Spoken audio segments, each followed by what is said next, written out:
Who you probably heard sadly passed away this morning after a long battle with cancer. I mean, you talk to people about Ted Gavaya, his passion for Canadian football. You can just imagine how passionate he would be about this game tonight. Well, no question about that. So many players in this game whose paths to the Canadian Football League were shaped by Ted Gavaya. A guy who has touched every level of football in this country, amateur and professional. I don't know of anyone in the world of football who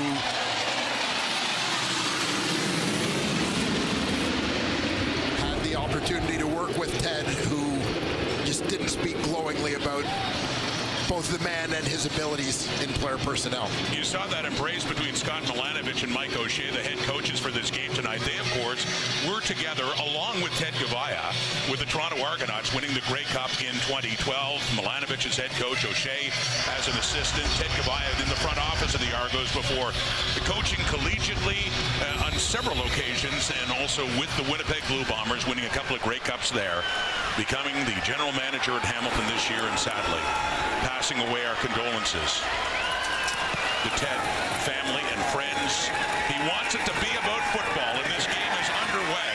It is Trey Babel for Winnipeg. The Bombers winning the toss, wanting the ball to start. As Babel is set and tackled there up across the 30 after a 15-yard return. Chris Strevler, with the injury to Zach Collaros last week against the Riders, will make his third start of the season. Yeah, and Chris Strevler, as you heard Milt Stegall mention, obviously brings a little bit of a different dynamic to the Winnipeg Blue Bombers offense, but nonetheless an experienced veteran quarterback in the Canadian Football League, a guy who's well prepared for this situation. Collaros injured and out after being hit by C.J. Rivas on a blitz last week in the Banjo Bowl. Strevler won in week 2, the Bombers opener against BC, and again in week 9, getting the start in Winnipeg against the Toronto Argonauts. Here he is in Hamilton, getting the start on a first down, and working there with Brady Oliveira against the carry. You'll see a lot of that as they'll decide to either give it to Oliveira. Strevler may carry it himself. A look at the Bombers' offense for this one. Yeah, an offense that includes the team's most veteran offensive player, right guard Pat Neufeld, and Ontario Wilson, 89 receiving yards last week on 5 catches, made a seamless return to the Winnipeg Blue Bombers lineup. Brady Oliveira got 4. It's a 2nd and 6. Opening possession in this Friday night game. Throwing is Strevler. It is caught to Ontario Wilson. Second game back with Winnipeg, and has a first down for the Bombers up near their 50. Wilson had 5 catches last week in his first game back against Saskatchewan. Yeah, and Wilson certainly a welcome sight for Blue Bombers fans back in blue and gold, with both Dalton Schoen and Jarrett Stearns going on the injured list in recent weeks. He had 5 catches last week for 89 yards and a touchdown in that Banjo Bowl loss in Winnipeg to the Rough Riders. So here we go on the first down. It's intercepted. Jamal Peters has it. Taking off towards the end zone, and he is finally caught inside the 10. It's Carrick Wheatball catching up to him.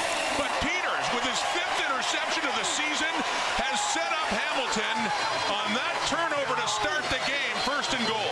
Well, this is an absolutely ridiculous play in terms of a player anticipating what's coming and getting there to make a play on the football. Jamal Peters just jumping that hitch, making the break inside. As you can see, he's already further upfield than the Bombers receiver. Wheatfall actually had to reach back to the line of scrimmage to make that interception. Setting up Bo Levi Mitchell in the offense. Deep in the Bombers zone at the 7, 1st and goal. Throws it off to the right. Caught. Touchdown. One play is all it took. And it's Greg Bell, who had a career highlight game last week in Montreal, getting things started here. And a big defensive play and just one play from scrimmage from Mitchell and the Ticats offense. They make Strevler and Winnipeg pay. Yeah, you're going to see flow gets going this way as you're going to see the fullback Litre motion. Greg Bell is just going to have off the fake a free release into the flat the other way.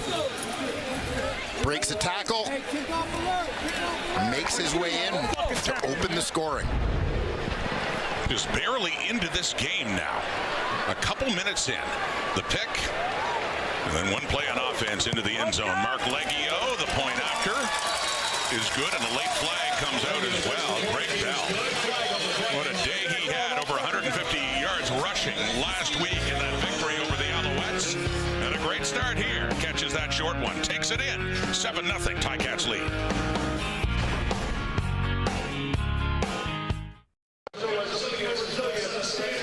Greg Bell had the big game, Rod, as you mentioned, last week against the Montreal Alouettes, and seems to be picking up right where he left off. Jamal Peters gets it started with the interception on the intended hitch pass. Sets the offense up in close. Little misdirection, a broken tackle from Bell, and the Ticats very quickly find themselves up 7-0 in the ballgame. Set up by Peters. As mentioned, his 5th interception of the season, and then Bell breaking a tackle at the 5, taking it in. So we'll do it over again. Bombers with the ball in the kickoff, this time down 7. Babel again, and gets it barely across the 30. So Chris Strebler, 3rd start of the season, and Winnipeg in a bit of shock here, coming onto the field again after that pass was intercepted on their first possession by Peters. And the big key for Winnipeg here is to not let one mistake be compounded by a second and a third. Bounce back, big response here. After, remember, Winnipeg won the coin toss and took the football. This is not how they envisioned the game starting at all when they made that choice. Completely opposite to the way their game started against the Riders in Labor Day and the Banjo Bowl last week, when they had early 10-point leads and then saw the opposition come back. This time they're in a hole, and it's Oliveira finding a hole, and a good run for Brady Oliveira. Even turned around, keeps those legs pumping, and gets a first down on the ground. 14-yard pickup for Oliveira. Yeah, terrific run there. The Bombers' second possession to get things going. Good look here, double team on the nose. Brady presses at the point of attack, cuts it back off that, and he's into the secondary.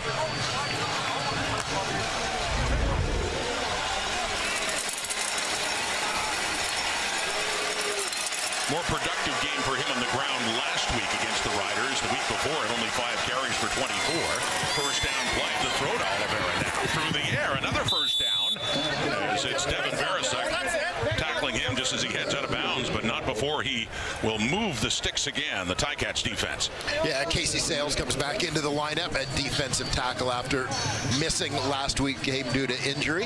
The linebacking core, Devin Verisuk, proving to be a terrific find as the #2 overall pick for the Hamilton Tiger Cats in this year's draft. And second-year man Destin Talbert started last season at the nickel linebacker spot as the Cats shuffled things around. He moved to the boundary half and has been a fixture there ever since, enjoying a terrific season here in 25. Couple of plays for the Bombers, couple of first downs across midfield, and back to Oliveira again. Another run for him, another good pickup too as he works it down close to the Hamilton 45. Yeah, Winnipeg obviously is a pretty good weapon to lean on here in Brady Oliveira as they look to regain some momentum in this football game. The league's most outstanding player, most outstanding Canadian a year ago, being featured heavily here in possession #2 of the ballgame. He had 20 carries for 83 yards last week in the loss in Winnipeg to the Riders in the Banjo Bowl. But a lot more productive as he is on this drive. Faking to him, and Strebler keeps it himself this time. A quarterback that's known to run. Needed about 4 yards to pick up the first down. Very close to it. They had to get to the Hamilton 41. Looks like Strebler is about a yard shy. Yeah, and the Bombers trying to get things going quickly here as the Ticats are making substitutions. And throwing and wide open on that 3rd and short. They caught the Ticats unprepared. And flags down on the field, though, as they try to quickly get that one off to Carrick Wheatfall. The Ticats rushing to get on the field and ready for that play, and Strebler went ahead. Yeah. There are 2 fouls against Hamilton. Offside. That penalty is declined. Too many players on the field by Winnipeg, by Hamilton. That penalty is declined. The result of the play is a touchdown. So this time, Strebler catches the Ticats defense off guard, and the result is 6 points. Yeah, and you see a number of Ticat players running on the field late. Winnipeg chooses that moment to go no huddle tempo as they line up. Give a short yardage look. Hamilton's just scrambling to try and get a line. And clearly, the Bombers getting exactly the look they anticipate with a wide open receiver. Castillo the point after. So how about that for Strebler and the Bombers offense? An interception in their first possession to set the Ticats up for a touchdown, but then they get the ball back. And Strebler quickly sees Wheatfall wide open. Takes it in for his 4th touchdown of the year. We got a 7-7 tie.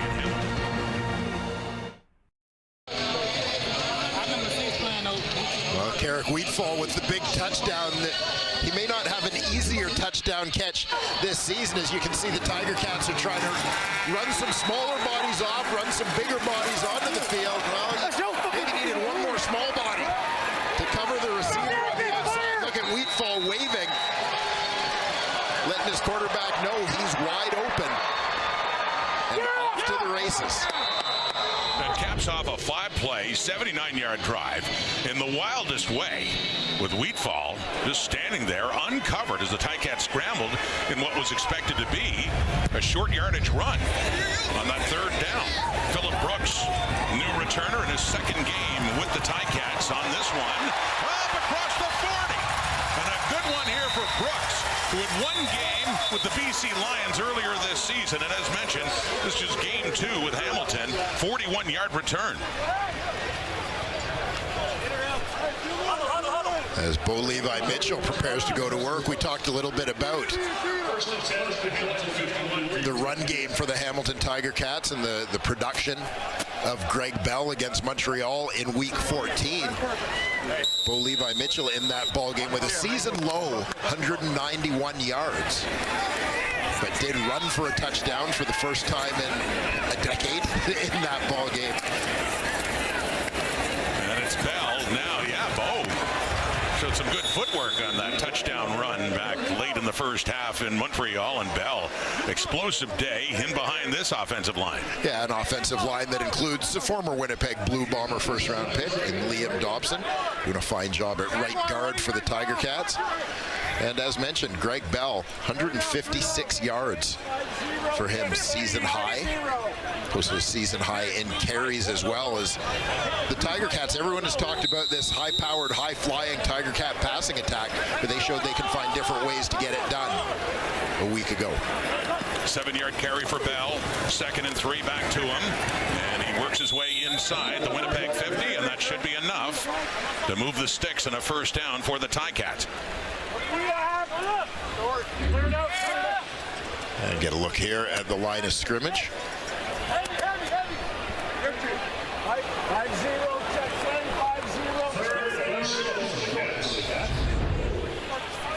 Greg Bell in his 2nd year with the Ticats, taking over that #1 running back spot.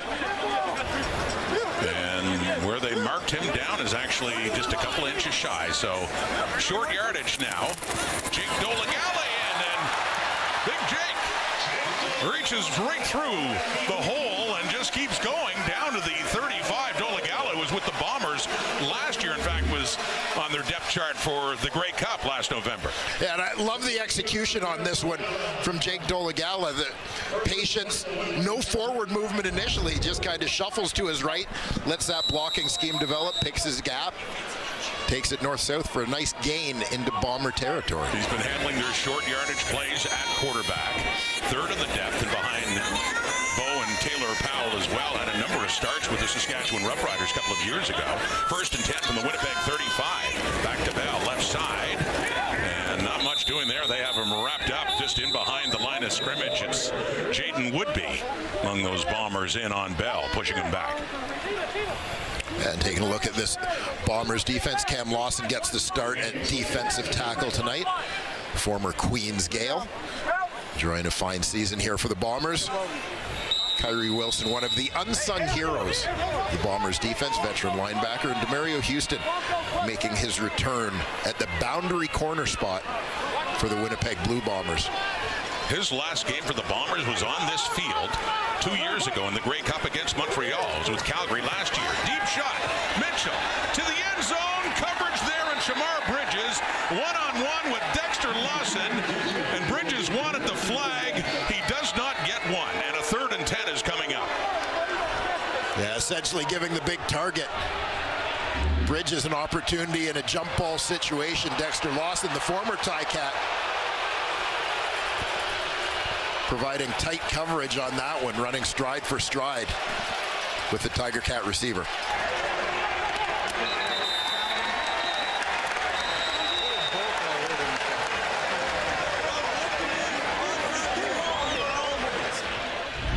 A little bit of contact there, but Scott Milanovich with the challenge flag out and wants the replay center to take a look. Hamilton is challenging the previous play for defensive pass interference by Winnipeg number 27. The play will be reviewed. Well, live speed, game speed is one thing, and then you got the slow motion replay of what happened here. Yeah, we'll take a look. A little hand fighting going on here. Right hand. Watch that right hand comes up a little bit in the face mask area. You know, it almost looks like Lawson is kind of trying to grab the jersey, but I'm not sure that he actually did.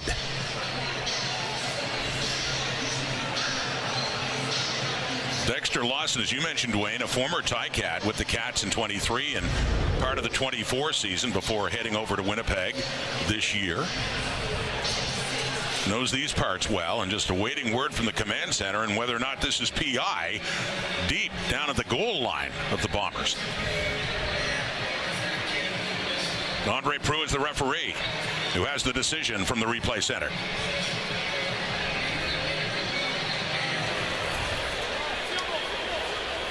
Upon further review by the replay center, the ruling on the field stands. There was no infraction for defensive pass interference.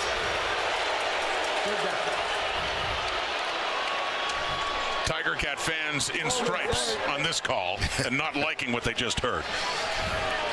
Yeah, and obviously, as you can see, some debate about what exactly went on with the right hand there for Lawson, but for me, from a let them play football point of view, I am comfortable with the call. Not that that makes Ticat fans any happier. Probably not. It's outside the 42 for Mark Leggio. 4 for 4 last week against the Alouettes. And we'll call it 1 for 1 tonight. That is a perfect kick for Leggio. Tied for the lead in field goal percentage of the season with Sean White. 3 points on the board. Well, the last time Strebler had the ball, it turned out a lot better than the first time he had it. It was a Winnipeg touchdown. They're down 3 here in Hamilton. Chris Strebler, this is his second year back in the CFL after several years away in the NFL. Made his first CFL start actually in his first ever CFL game to open up the season in 2018. But this is his record in 15 starts, Dwayne, getting his 3rd one of this season tonight. Yeah, the thing that stands out is that 2-0 record this season. Chris Strebler finding a way to get it done when he's been pressed into action, as he is tonight, with the man on the left, Zach Collaros, out of the lineup. But good to see Zach out. He was in uniform and throwing in pregame today. Injured last week against Saskatchewan by the hit by C.J. Rivas. Well, here's Brady Oliveira. He got turned around and redirected, though. Ends up with another good pickup on the ground for Oliveira's. A little busier in this game for the Bombers. Yeah, the Blue Bombers clearly committing to that ground game. You see that flow, getting some movement to that left side. Brady cutting it back as the Ticat defense flowed out of the picture. Another good hole left side. He waltzes through that. Oliveira, another good pickup. A first down on the ground, Winnipeg, getting it over midfield.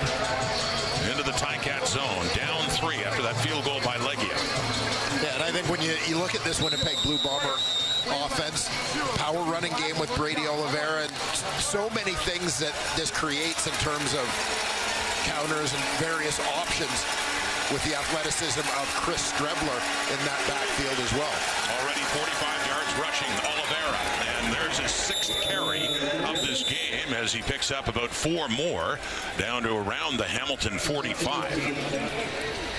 And Brady Oliveira, no doubt, thrilled to have this heavy workload early. It's paying off for the Winnipeg Blue Bombers. Part 1 of a doubleheader on this Friday night. Later, it's Ottawa at BC, rematch from last week's game. Jason Hogan, first year as the offensive coordinator with Winnipeg, taking over from Buck Pierce. Throwing to the left and looking for Wilson, who nearly had it one-handed. Ontario Pokey Wilson in his 2nd game back, covered there by Deshaun Amos, incomplete 3rd down. Yeah, long throw to get it out to the sidelines here. Nice break, but Amos able to close, make a little bit of contact, jarring the receiver Wilson as he tries to pull that one in. So Jamison Sheehan, the punter, comes on. They're scrimmaging at the 45 instead of going for a 52-yarder against a breeze here in Hamilton. Always have to be mindful of the wind. Sheehan will punt and see if they can pin him deep. Brooks back for it at the 5. Philip Brooks, after a 45-yard punt, gets it up to the 10. Last time the Ticats had the ball, they worked their way down the field, ended up with a field goal. Beautiful night here in the Hammer. Friday Night Football. We'll be back. Something you don't see every day, at least late in the career of Bo Levi Mitchell. He took off in Montreal. Couldn't find a receiver.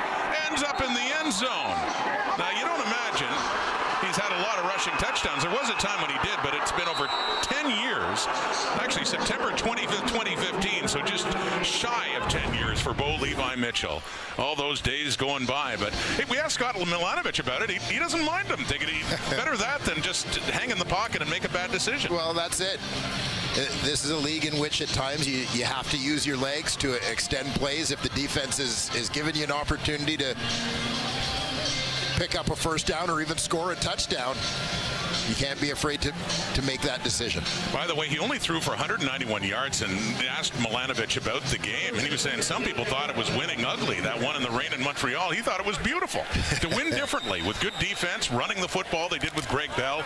Even though we're used to seeing Bo sling it for 400, different kind of game, but Milanovic was perfectly happy with it. Yeah, different game plan, but still well executed. So Mitchell and the Ticats with the ball deep in their zone. That is caught by Kenny Lawler.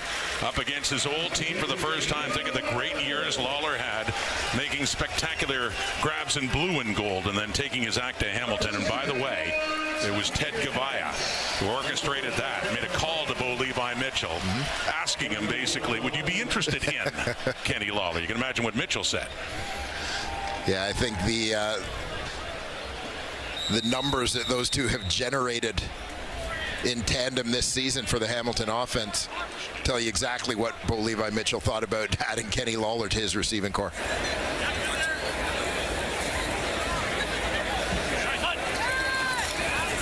From the Hamilton 19, and trying to high point that one is Lawler, who's done it so many times. Can't hang on to that one though, a little bit high, with Dexter Lawson bearing down.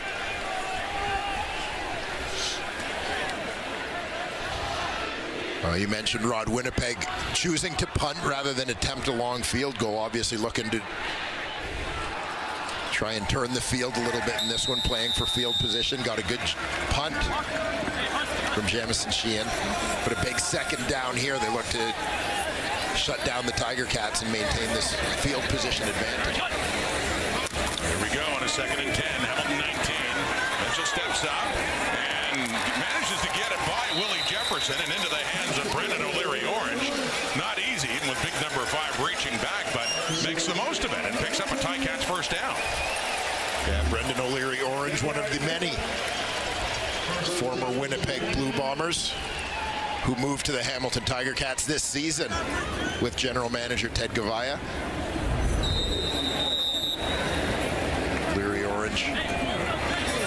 overshadowed, obviously, by some other prolific performances in that receiving core, but has been a nice fit, adding some size to this group for the Ticats. A lot of former Bombers on this Ticats team now coming over with Ted Gavaya. There's Tim White, veteran Ticat, in his 5th season as he takes that pass, and he works it up the 35.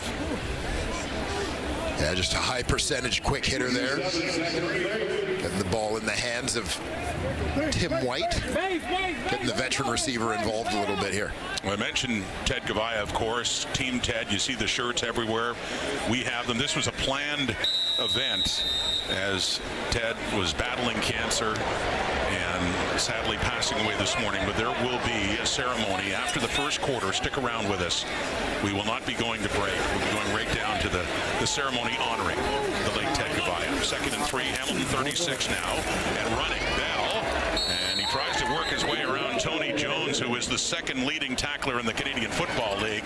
Didn't need much, but still didn't get enough. Got about 1.5 yards. They're about that distance shy of another first down. On 3rd down in their own territory, the Ticats keep the offensive personnel on the field, and they're going to go for it. See Antti Litre coming in. He's done short yardage before, but in his usual spot as a fullback tight end type of position as Mitchell stays in.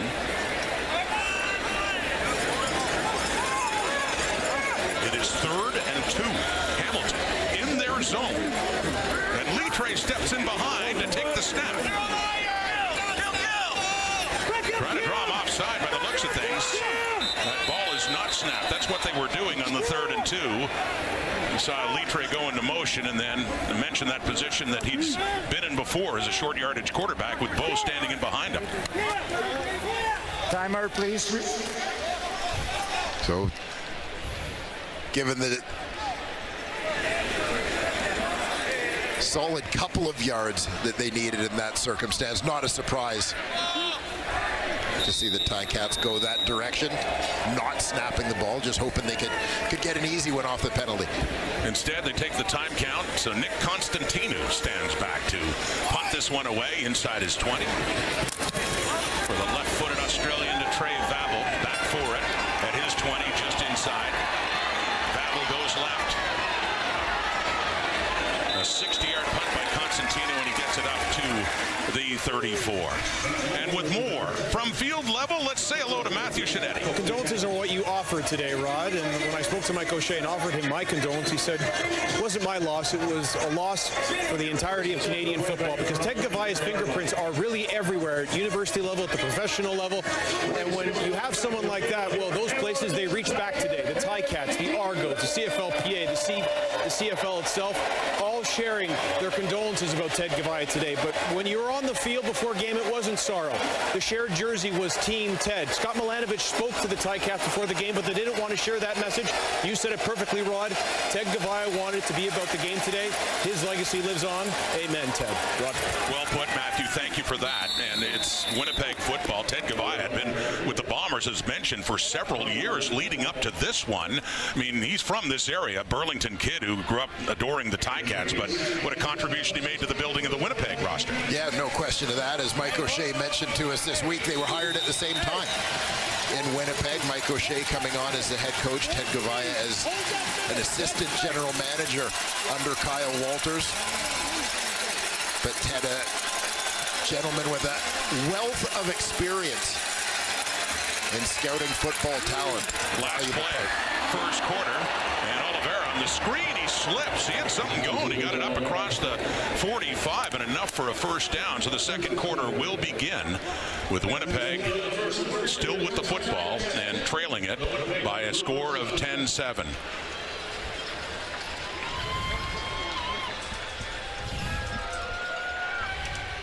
As mentioned early this morning, Ted Gavaya, the general manager of the Hamilton Tiger Cats, lost his battle with cancer at the age of 55. They had planned a Team Ted night even before this tragic news, and they are having a ceremony right now at 1/4 time to pay tribute to Ted Gavaya. Ted's meant so much to the football community in Canada in general. You know, it's been the phone calls and the text messages and the emails I've got from so many people in this profession that I wouldn't have even thought of, that share stories about the impact Ted's had on them and had on the game. He's always been thinking about ways to give Canadian guys a shot, whether it be as players or whether it be as coaches or executives. He's used his position as an opportunity to elevate other people, and I think that speaks a lot to the man's character. I just think he impacts lives by being himself. It really doesn't matter. You could have nothing on the agenda. You could be playing ping pong. He's going to stop and pick up a paddle and try to play. You're not going to walk by his office and have him not say how you're doing. I think sometimes people just impact your life by being who they are and listening and watching them work. He knows football, but he knows people. And this is not always a people business. I think that's one of his greatest skills, is being personable and understanding people. He really, I'm telling you, he understands people, like, on a different level. It makes him great at what he does. Ted's always been a champion for Canadian football. I mean, he loves our style of game. He's always concerned about what players can do, what they can do for us, what they can do for the CFL, never about what they can't do. I don't think the game's where it's at today in Canada if it isn't for the impact that Ted Gavai's had on the game, and I think that's a real legacy.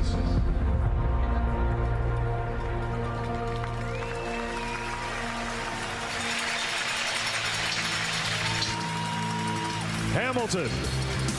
Tonight we gather to honor and remember our general manager, Ted Gavaia. At this time, we invite everyone to rise if you're able. Take your Team Ted Rally towel and hold it high. For decades, Ted devoted his life to Canadian football, developing young athletes, building teams, and helping grow the CFL. His passion, his vision, and his love for the game touched players, coaches, and fans across the country. But Hamilton, this team, this roster, this city was his signature project.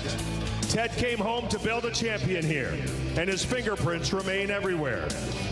Earlier today, Ted's courageous battle with cancer came to an end. And while we grieve his passing, we also celebrate the strength, the inspiration, and the legacy he leaves behind. So before the next play, let's pause to say what must be said. Tonight, we all stand for Ted. Hamilton, in honor of Ted and in honor of his love for football, let's make some noise for your Hamilton Tiger Cats and for this great game that we all love.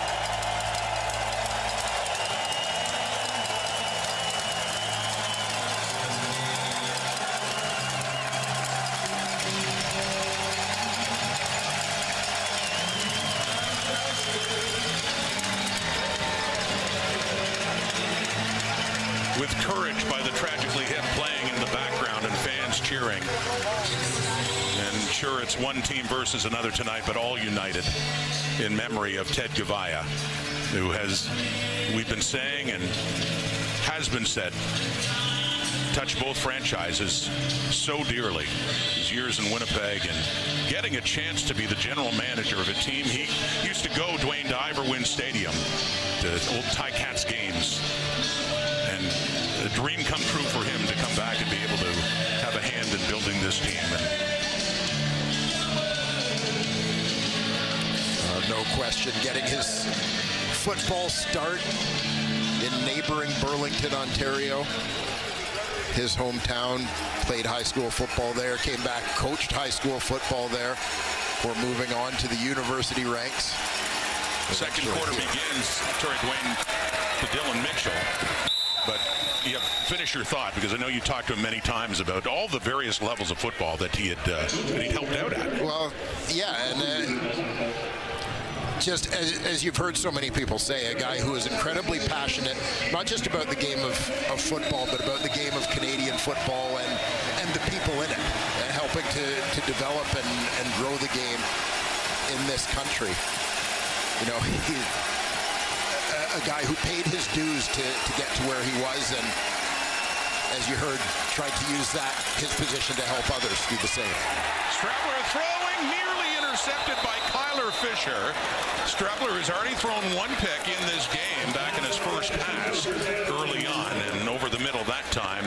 It goes incomplete, and it's a third down, and Winnipeg will have to punt. Yeah, the Bombers lucky to escape this one with an opportunity to punt the football. You can see the window closing, two converging linebackers there as Strebler tries to thread the needle. Jamison Sheehan with the punt, and it is Phillip Brooks circling back to around the 10 after a punt of 49, and great special teams coverage by the Bombers to push him back further down closer to the 5. Michael Ayre is the special teams tackles leader in that group with Winnipeg. And often in a situation where you're playing with your backup quarterback, the game plan changes a little bit. And this is where I think you talk about a situation with Winnipeg on their last possession of the first quarter, punting, trying to pin Hamilton deep. You know, basically they're kind of saying, if Bo Levi Mitchell is going to beat us, we want to make him go 80, 90, 100 yards to have to do it. As opposed to his first drive where he only had to go 7. Yeah, protect the football, play for field position. So first down deep in their zone at the 10, turning back, cutting back is Greg Bell, who ends up with about 3 more yards for the Ticat running back. And Bell did well to turn that one into a positive play. Everything shut down on the front side. And he was kind of going on a solo mission there, taking it back the other way. But Jaden Woodby, newcomer in the last couple of weeks to this Winnipeg Blue Bomber defense, there to make the stop. The Ticats come into this game with a record of 7-5. The only team in the East above 500. 4 points behind the Alouettes. They play Saskatchewan this weekend. Here's Mitchell to throw on the 2nd and 7. Oh, and Lawler had a shot at it. It was good coverage there, but he still had it in his hands and couldn't hang on.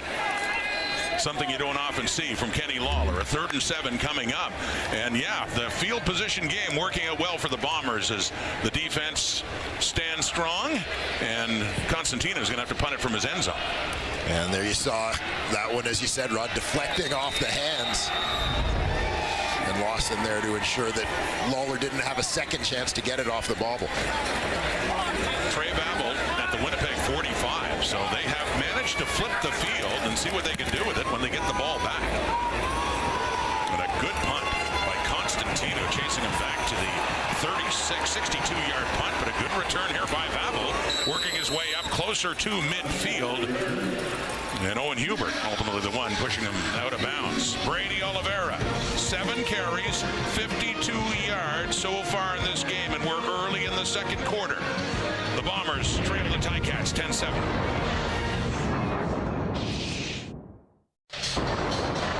Last time Brady Oliveira was here, had himself a day. He's the CFL's leading rusher, the most outstanding player. That's a sample of why, as the Bombers swept the season series against the Ticats last October, went off for 147 yards. Yeah, big day for Brady Oliveira, and he's been busy through the opening 15 minutes in this one. Certainly hoping he can duplicate the production of his last appearance here at Hamilton Stadium. 9 touches, 7 carries, 2 catches as well. 52 on the ground, and there's his 8th run, and that's a big one for Oliveira. Down to the 30, pushed down around the 27 by Peters. Best run of the night for Brady Oliveira, who really has something going now. Yeah, and you got to think a steady diet of Brady Oliveira could be wearing down this Hamilton Tiger Cat defense. So the linebackers get swallowed up a little bit on that one. Letting Brady free into the secondary. 30-yard pickup, Oliveira. Here come the Bombers, down by 3 to the Hamilton 27. Strebler, designed run, he just keeps it. Picks up maybe a yard. And faked a toss there, but just decided to take it himself. And a 2nd and long is coming up. Yeah, and I'm curious to see as this game unfolds some of the other Strebler-specific offensive wrinkles that we may see here as they look to build some things off of the running ability of their quarterback. Gain of 1, 2nd and 9 at the Hamilton 26. 11 minutes in the clock until halftime. A 3-point difference. Bombers trying to get out of the pocket, and he is sacked by Philip Osai. One of the newcomers to that Ticat defense this season, and Osai picks up his 3rd sack of the season, and it looks like Sergio Castillo will be coming on to try a field goal. And you'll see Osai coming off the edge here. Basically, he's going to clean up as Strevler gets out of rhythm, able to start to escape the pocket, but couldn't dodge Philip Osai. Sergio Castillo, who had 2 misses, uncommon for him last week. He was 2 for 4. Longest to 39. This is a 45-yard try to tie the game, and he does indeed. Castillo with the field goal, and we're all even in Team Ted night between the Bombers and the Ticats, and Brady Oliveira. Big part of that drive for points, including that 30-yard run.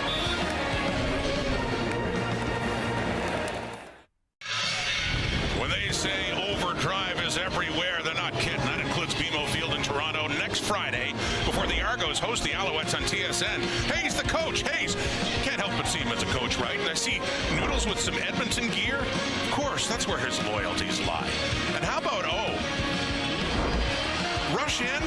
No, he's got a ball in his hands. Svelte, wide receiver, maybe a tight end type. Tell you what, O-Dog looks jacked. He kind of in the Luke Wilson role. And there's Luke cheering him on. Overdrive. Argos Owls, they're going to, they have an appearance before. They're going to do their showdown there. Also going to make an appearance during Friday Night Football as well. With Hayes and company. Overdrive. Looking forward to that next week. The Hamilton 40 now. We got a 10-10 tie. Bo Levi Mitchell throwing off to the left. He completes it to Tim White at midfield.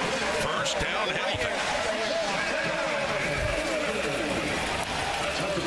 Precision throw there from Bo Levi Mitchell, getting it out to that wide sideline. A little bit of play action, good protection.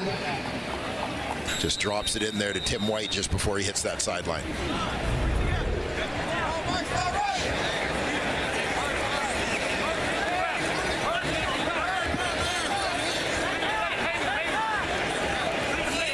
Right at midfield. First meeting of the season between these two teams.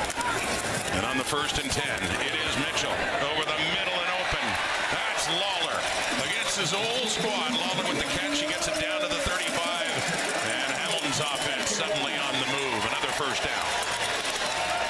Nice recognition there from quarterback and receiver in terms of coverage. Once again, good protection from the Ticat offensive line. Lawler sitting it down, just again finding that gap between levels in behind the linebackers, in front of the DBs, throttles it down. Bo finds him for another first down. I mentioned the Ticats at 7-5 up against the Bomber team that's lost 2 straight now, coming in at 500, 6-6. 3rd in the West. Mitchell had the time, and he wanted Giovanni Robinson, who was being covered there by Reddick Cramdy, but it goes a bit too far. Got rid of that. 2nd down coming up. Yeah. Bo hung in for a long time. Keep an eye on the bottom of the screen. So I think this is where Bo was initially looking, and he kind of double clutches on this one. Lawler down low, in and then going deep. Yeah, I think part of the miss on that check down to Robinson was it wasn't really what Bo wanted. It was a little bit of an afterthought. Just outside the 35 of Winnipeg. In this tie ball game, the 2nd and 10, Mitchell, 4-man rush, slips a bit as he steps up, pumps, and he's going to take off again. We mentioned his running prowess last week in Montreal when he took it in for his first rushing touchdown in 10 years, and was up about 1.5 yards short there. 3rd down coming up. You get a look here from Bo Levi Mitchell's perspective. You see all the white jerseys dropping off. Plenty of green turf in front of him. He's going to try and chew some of that up in an attempt to get the first down, but will be the field goal team, including the former Blue Bomber kicker Mark Leggio. Leggio with the Bombers in 21 and kicking for them in the Grey Cup in 22 before moving over to Hamilton. As mentioned, came in, tied with Sean White. The top field goal percentage this season so far. This one 1 for 1 in the night. This will be about a 35-yard try with Constantino to put it down, and Gordon White on the snap, out, down, and kicked, and perfect for Mark Leggio. And Hamilton gets a 3-point lead back, and it just took a couple of plays. So they started from their 40. Mitchell gets them close enough. Halfway through the second quarter. Back in Hamilton tonight, they're honoring the late Ted Gavaya. Let's go back to Matthew. No, not only, Rod, do you offer condolences, but you're asking people how they're feeling today. And Bo Levi Mitchell looked at me pregame and said, how am I feeling? It really doesn't matter. On a day like this, and knowing the battle that Ted put in with that fight that he had with cancer, it really doesn't matter if some part of your body is hurting. It doesn't matter if you're dealing with any kind of adversity. They watched him every single day come to work, use his job as a way of communicating to the team how much he was invested. And Rod, you spoke about that story with Gavaya bringing Kenny Lawler over, and I went up to Kenny before the game to see how he was feeling. I have never seen him so focused. The best way that he can honor Gavaya could be a big play tonight, Rod. All right, Matthew, and the Bombers have the football right now. Lawler's tie catch with the 3-point lead, and he's had a couple of catches in this game, but a short pickup on first down. Oliveira and Winnipeg, and a 2nd and 8 coming up. We've talked so much about the number of players in this game impacted by Ted Gavaya. In some way, their journey, the role that he played in that. Kenny Lawler, one of about a dozen former Blue Bombers who followed him here in free agency. Strabler just takes it right up the middle. Quarterback draw. Kyler Fisher tackles him, but he had lots of room to run on that play as Strabler on his legs gets it across midfield, 16 yards, first down Bombers. Yeah, and watch how this opens up. O-line does a good job opening up the middle of the field.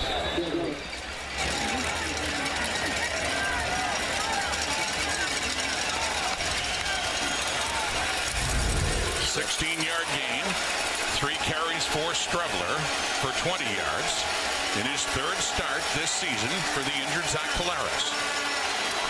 Handing off Oliveira. Miles Fox, another ex-Bomber, had a shot at him, and he ends up picking up 3-4 more. You talk about all these former Blue Bombers on this team. You get Liam Dobson also on offense along with Lawler, but you got Fox there. A number of players, not to mention Ted Gavaya's other free agent signings and the draft as well. A terrific job of refitting this Hamilton Tiger Cats team. And that man there, the headliner, and showed his worth, especially early on with all those great catches, all those touchdowns of Stremler, and a sliding Kevin Sklarcius with the ball in behind, and Peters there sees it go incomplete. 3rd and 5 coming up. Another opportunity here for the Bombers to try and pin the Ticats deep. Hamilton in response going with 2 returners on their punt return squad. They want to make sure they have the whole field covered. They don't want to give the ball a chance to get on the ground. They want a chance to return it. Flags out. Catch by Tim White in the punt return. And not much room from there. 45-yard punt, as mentioned, a flag coming out as was coming down to Tim White. The Bombers, again, choosing the field position game. Would have been in range of a long try for Sergio Castillo. Has been known to hit big ones, but again, they choose to punt. I'm still awaiting word on what the penalty is.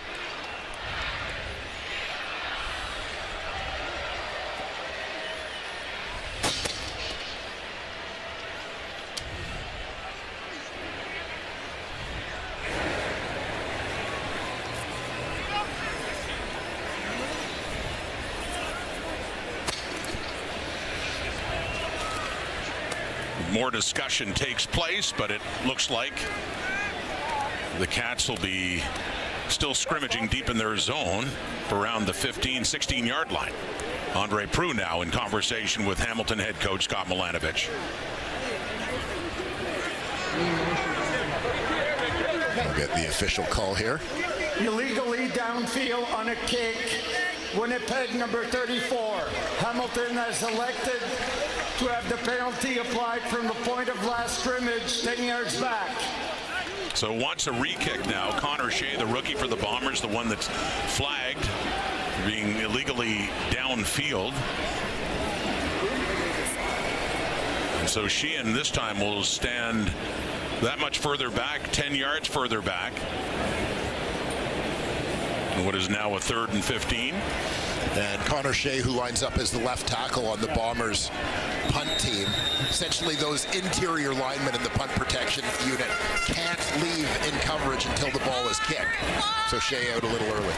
So the decision to re-kick does make a difference for the Ticats. Brooks, nowhere to go, but still better field position after a 40-yard punt and getting it up to the Hamilton 20. Well, it's a thrilling end to the race around the country. The season finale of The Amazing Race Canada, Tuesday on CTV, stream next day on Crave. I haven't forgot about the campaign.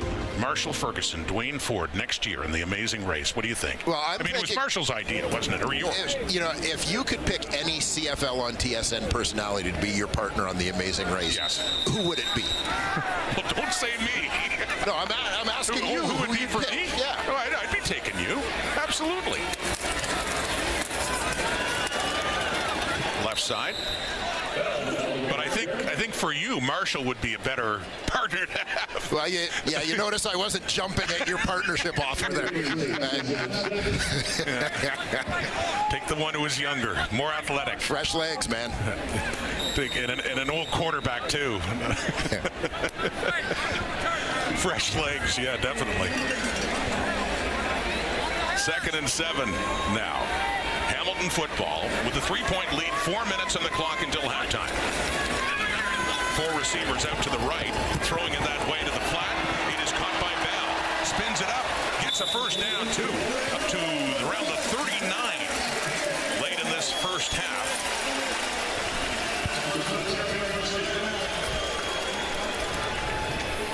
Yeah, Bell with an early touchdown in this one. Having a little more impact as a receiver than as a ball carrier in the first half here so far. Again, coming off a season high, 156 rushing yards and 19 carries last week. There's 2 catches for 23 yards. Of note, the touchdown in their first play from scrimmage after the interception. 7 yards. Giovanni Robinson. And meeting him there, Demario Houston back in the lineup for Winnipeg. They're spending last year in Calgary and picked up by the Bombers. Had some good years there before that, as mentioned, played in the Grey Cup with Winnipeg right in this field back in 2023. 3-minute warning. Hamilton Stadium and the Ticats and Team Ted Knight lead the Bombers. I thought we were supposed to be doing push-ups after touchdowns. Isn't that the deal? Oh, yeah. You're on the DL, though. Yeah, so so how many are we back then? We've got 2 touchdowns. Okay, 60, 55. we won't do push-ups at halftime, but we'll talk about the first half. Maybe Rod and Dwayne can show us their proper form. Ooh.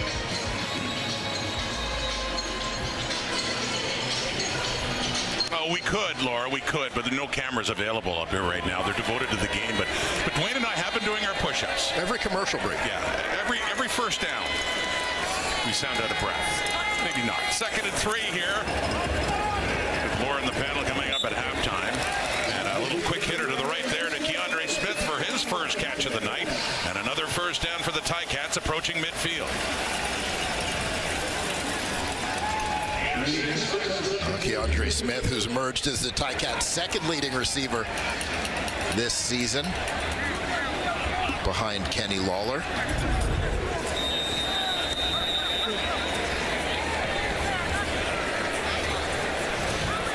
Ticats 2 for 2 on second down conversions on this drive. It's 1st and 10 now, and it's Tim White. Talk about that receiving core.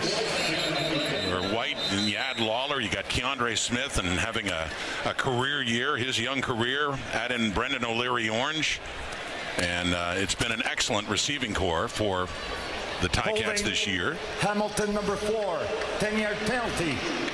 It will remain first down. However, that time, it is negated on the hold by O'Leary-Orange. Yeah, you see O'Leary-Orange on the back of Dexter Lawson Jr.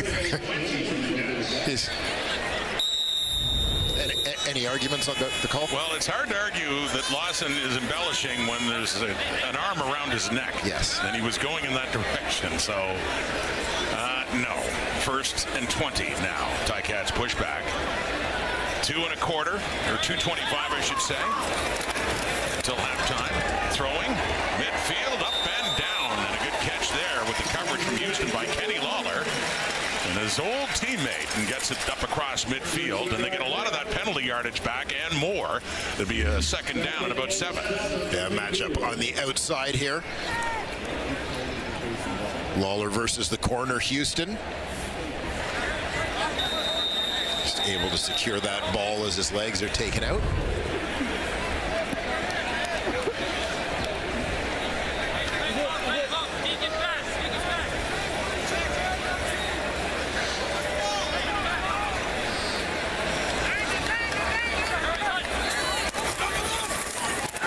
Second down and 7. That's caught by Smith. Tries to turn it up, and he needed to get to the 48. He is well shy of that. We got a 3rd down coming up. Yeah, Smith essentially the check down on that one. Not a lot of room to run after the catch. Kyrie Wilson in on the play. By the way, I heard from Marshall, who said the obvious choice should be Milt if you're picking someone for Amazing Race, but yeah, I mean, I think Milt's back in studio deeply offended when you asked that question. But I don't think Milt would team with me. But anyway, we'll let that one rest. It's not all running. No. You know, I mean, yeah, race is in the name of the show, but there's all kinds of other challenges. And, like, you've got Milt Stiegel, who's not going to eat anything other than a salad. So we need an eating competition, do we? On the punt from Constantino, no yards coming up here. Vavel, after a 30-yard punt only, takes that outside the 20. He'll tack on 15 more yards for the no yards. And there he is, Milt Stiegel, Enoch Mwama, Davis Sanchez, and Laura Dyken. The panel tonight. Some thoughts on this one this evening with the Ticats and Bombers in part 2 of the doubleheader, by the way, in Vancouver. BC Place with the Lions and the Ottawa Redblacks meeting again after that amazing comeback by Ottawa last week to knock off BC. Huge game there on this Friday doubleheader. Well, we're into the final third of the regular season already. Here in week 15. Playoff implications all over the place. 1:23 of the clock till halftime. Bombers down 3. Strebler rolls to his right. It's intercepted. Second pick he's thrown to Sean Amos. And once again, the Ticats take advantage of a turnover to get it deep inside the Bombers zone. Still over a minute till halftime. A frustrated Strebler heads to the sidelines. Yeah, it could prove to be a costly interception. You consider the situation and the timing here. Just over a minute to go in the first half. Ticats already in field goal range, and Hamilton will get the ball to start the second half of this football game. So it's sort of an opportunity to double up back-to-back offensive possessions here for the Hamilton Tiger Cats.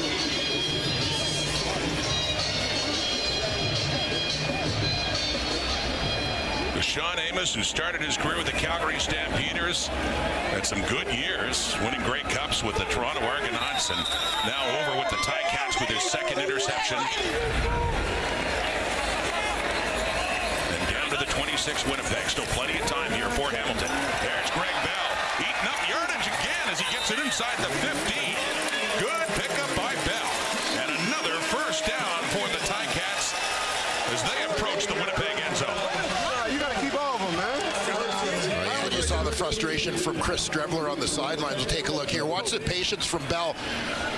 Left tackle Brendan Bordner does a nice job washing things down on the left side, allowing that cutback lane for Bell.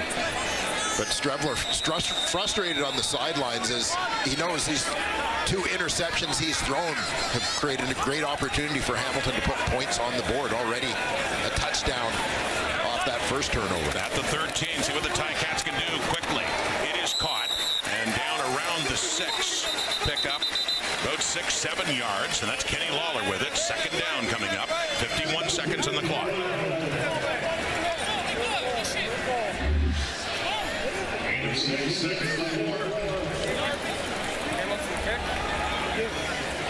Yeah, Lawler in between defenders there. Reddick Cramdy giving his old teammate a little bit of a hard time. The two of them trading smiles down there at the end of the play.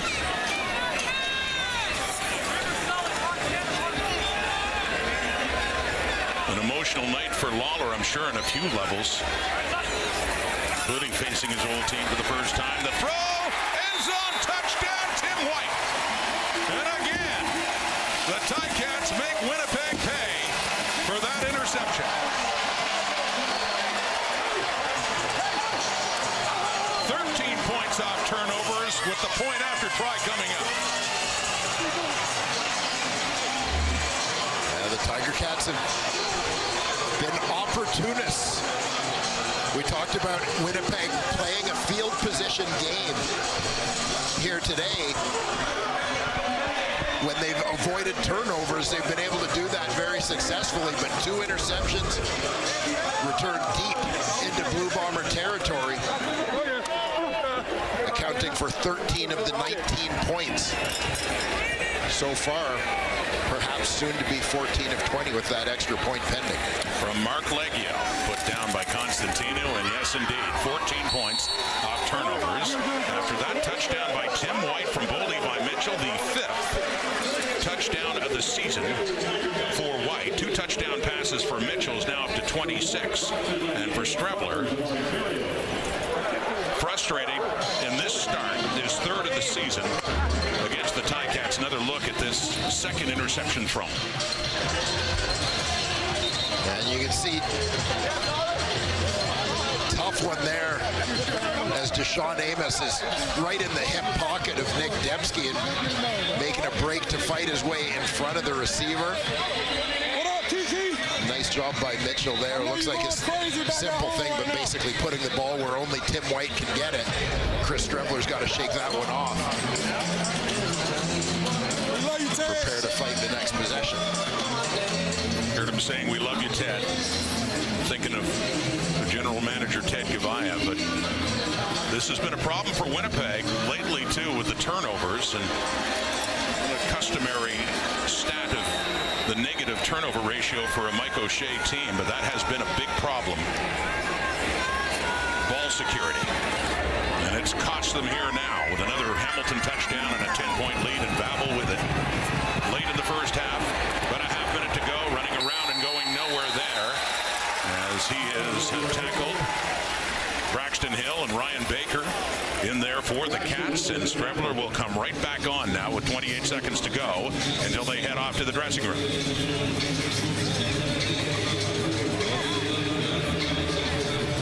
See if Strebler and the Blue Bombers take an aggressive approach here in the closing seconds. See if they might be able to get into field goal range. From the Winnipeg 29. Oliveira. One aspect of the Bomber offense that has been working well tonight, Brady Oliveira coming into that carry with 88 yards rushing in the first half alone. That was his 11th carry. And it'll be a 2nd and short coming up here for Winnipeg. Yeah, and if they follow much further behind, it's going to be harder to run the football with any kind of consistency. Yeah, and certainly not a big surprise to see the Bombers go with Oliveira and that run game down the stretch. It's 11 carries for 95 for Oliveira now. 16 seconds to go. 12th carry, and that could put him right around 100 yards before halftime for Oliveira, but his team is trailing by 10. Yeah, you look at the way that Winnipeg has relied on the run game offensively. Again, we talked about that field position piece that has been a part of their thinking, a part of their approach so far. So playing it kind of conservative, and here to close out the first half, as this should be the final play. Last play, first half. And back to Oliveira. More yardage from him, well over 100 in the first half. But some costly turnovers getting it up across the 50. But, I mean, the biggest story would have to be ball security, and how Hamilton took advantage of it. Yeah, no question. I mean, when you come into a football game playing with your backup quarterback, as the cliche would kind of go, you don't necessarily need him to go out and win the game, but he can't make mistakes that cause you to lose it. And so a couple of costly turnovers. The story in the first half, look for the veteran Chris Strevler to aim to redeem himself in the second half of this ball game. Well, that was right from the start. Winnipeg's opening possession. First pass by Strevler, and that was picked off, and it led to a Hamilton touchdown on the next play. Here are the two interceptions. That first one I'm talking about, reaching back, got it down to the 7, and that set up a touchdown to Greg Bell. So 7 points off turnovers. Then this, just moments ago, Strevler, Deshaun Amos steps in front of it. He gets it down closer. They end up with a touchdown, and Amos now standing by with Matthew. Deshaun, you and Jamal Peters get a pick this half. Do you guys, how much do you discuss attacking routes during the practice week leading into a game, you and Jamal? Man, first and foremost, just want to give all honor, praise, and glory to my God. But me and Pete, that's conversations we've been having since we first met years ago, man. We compete. It's a healthy competition in that room, and we want the ball. How is this team managing the emotions and the inspiration, knowing the battle that Ted Gavaya fought and what tonight means? Words can't express it, man. Ted was just a great guy, man. He's so important to this organization, to us, and we just all taking it personal, man, because he handpicked every single one of us, right? He believed in every one of us, and we know he was fighting a good fight, and so it's heavy on our hearts, but we just know that he wants us to come out here, play football, play hard, and so that's what we're going to do for him. Thanks, Deshaun. My condolences. Thank you. Standing by with Matthew. Well, Brady, if the offense has to go through you right now, 110 yards in that first half, I imagine you don't mind that right now. Yeah, whatever it takes, man. Whatever it takes to get the job done, we got to come out here with a win. How is this locker room managing everything that's going on today, knowing that that Ted Gavaya wants you guys to play a game, but so many guys on this field have a connection to it? Yeah, obviously, my condolences go out to Ted's family. He's a great guy. I think both teams tonight are going out there and playing for him. My condolences to you, Brett. Thanks, man. I appreciate it. And the second half begins with Phillip Brooks on the kick return. So the Ticats, Dwayne, you talked about this. Thanks to that turnover, they get the late possession for the touchdown. Then they get to start the second half with the ball. Yeah, and obviously looking to try and take advantage of that. I'm curious to see if they try and take a little bit of a deep shot here, go aggressive right out of the gate against the Bombers. Bo Levi Mitchell, 13 of 17 for 126 yards, 2 touchdown passes. Those TD drives very short because of the interceptions thrown. Chris Strevler picked off twice, once very deep down at the 7. They started at the beginning of the game, and they made Winnipeg pay. So they start now just across their 35. Play action pass. Mitchell to the left. It is a deep shot over midfield to Kenny Lawler. Finds him coming back to the ball, and it's a big strike to start the second half. Just into the Bomber zone now in a first down, Hamilton. Yeah, Kenny Lawler can do a little bit of a comeback along the sidelines. You just saw Dexter Lawson losing his footing there, trying to make the break with the receiver, and see how he does staying in bounds. Yeah, nice little tightrope act along the sideline to secure the catch. From Kenny Lawler in his first year with the Ticats after many great seasons with Winnipeg. First down, and one-handed, bringing that in is Keandre Smith nicely. Good pickup on first down on that reception, close to the Winnipeg 45. Keandre Smith stabbing this one out of the air. He's going to come across the formation underneath. Ball thrown a little bit to the inside. Nice one-hand grab there and pull it into the body. No problem at all. In behind him, this sticks out that left hand, and Keandre Smith brings it in. A second and 2. Right down the nose of the ball at the Bomber 45. Opening possession, second half, first game of Week 15. Part 1 of a doubleheader here in Friday Night Football on TSN. On this second down play, handing off to Greg Bell. productive first half and a flag coming out would have enough for the first down yardage. Bell had 7 carries for 30 yards in that first half after rushing for over 150 in Montreal last week. Yeah, and really doing most of his damage as a receiver, as his production in that role included the game's first touchdown. Hamilton, number 59, was closing the line. 5-yard penalty. It remained second down. Was enough for a first, but Quentin Barrow penalized there on a procedure call, which pushes them 5 back and just outside the Ticats 50 for a 2nd and 7.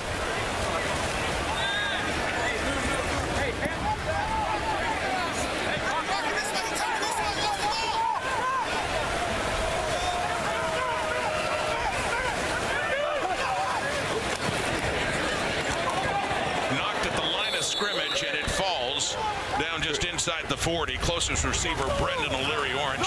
Whenever I see a Blue Bomber knock down a ball at the line of scrimmage, it's the one time you don't really have to guess. Yeah, we just assume Willie Jefferson lines up on the inside here, working against the guard Dobson, and getting a piece of this one. He just has an absolutely ridiculous knack for batting balls down. Not only using his height and athleticism, but just his timing as well. Bo Levi Mitchell has seen that before. I'm sure 13th knockdown by Willie Jefferson to force them to punt it away.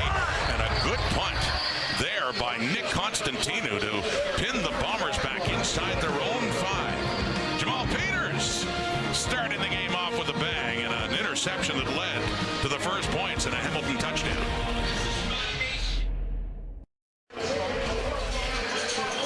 Well, there's an expression suggesting that you play the way you practice. You saw Jamal Peters making breaks and picking off balls in warm-up today, and he delivered early in the game. Deshaun Amos, practice maybe wasn't so great, but come game time, number 8 has come up big for the Hamilton Tiger Cats. Yeah, for Deshaun Amos, if you're going to get one of them right, do it during the game. He did. And the turnover differential this season, top to bottom, plus 10 Ticats, minus 13 Winnipeg, and that's grown both ways tonight with the 2 interceptions. Peters and Amos leading to Hamilton touchdowns. Chris Trebler and that Bomber offense, they've got some work to do, and they're starting inside their 5. Faking to Oliveira, calls his number, and Strebler does run it up to across the 10 and setting up a 2nd down, but 5 yards coming up. And this essentially off the fake turns into a lead play. Brady Oliveira gets in the hole. He takes on the weak side linebacker Kyler Fisher as Strebler effectively becomes the running back on the play. Zach Collaros missing his 3rd start of the season after being injured last week in the Banjo Bowl looks on. Strebler just across the 9 for Winnipeg in the 2nd down and 5. Sends it off to Oliveira, puts his head down, and a collision as he gets it up close to the 15. It's a first down. That was Kyler Fisher, weak side linebacker, in on Oliveira. And Bombers happy to have a little breathing room there after the tremendous punt by Nick Constantino had them backed right up in their own territory. Look to string together a couple of first downs here. Bombers coming into this game with a record of 6-6. Not just barely ahead of BC and Edmonton coming on.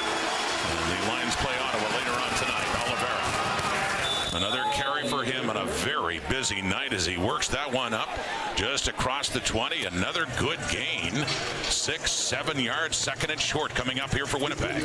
Yeah, through the first half, the Hamilton Tiger Cats held a slight edge in terms of time of possession. You know, I'll be interested to see as this 3rd quarter unfolds, we get into the 4th.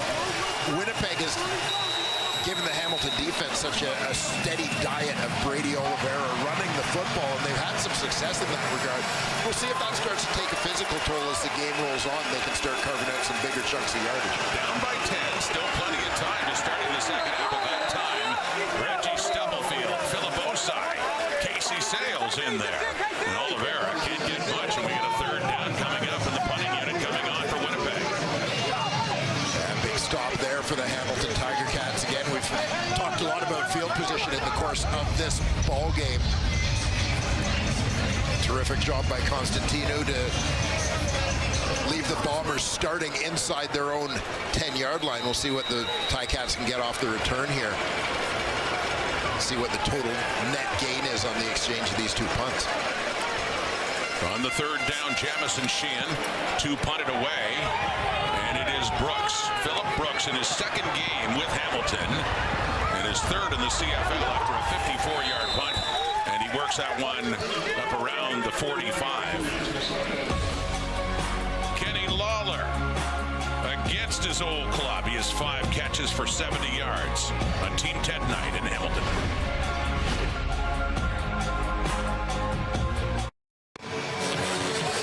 Welcome back to Hamilton Stadium, where the Ticats are up 10, and you're seeing Kenny Lawler, who has 5 catches for 70 yards. And so often I ask him, what is it in the moment when you make a big grab that really tells you how significant that play is? I've asked him so often how he looks the ball in. He said, no, it's not necessarily the ball in my hand. It's the sound of the crowd in my ears. Lawler often explained to me that when the ball's in the air, he doesn't hear anything. But as soon, Rod, as he gets those mitts around the ball, he listens for the crowd's excitement and energy. And on a night like this, when everyone wants to feel the energy a little bit, don't just watch for Kenny Lawler, listen for him. Oh, Matthew, he's heard that Hamilton crowd several times in what he's done this year in his first year with the Cats, just like they used to do for him in Winnipeg when he was a Bomber. Before that, here's Greg Bell, and just pushing in behind former Bomber Liam Dobson, the right guard, for a little extra yardage now to set up a 2nd and short for Hamilton. A couple big bodies getting into the game here in the short yardage situation. Ante Litre and Giovanni Robinson check in.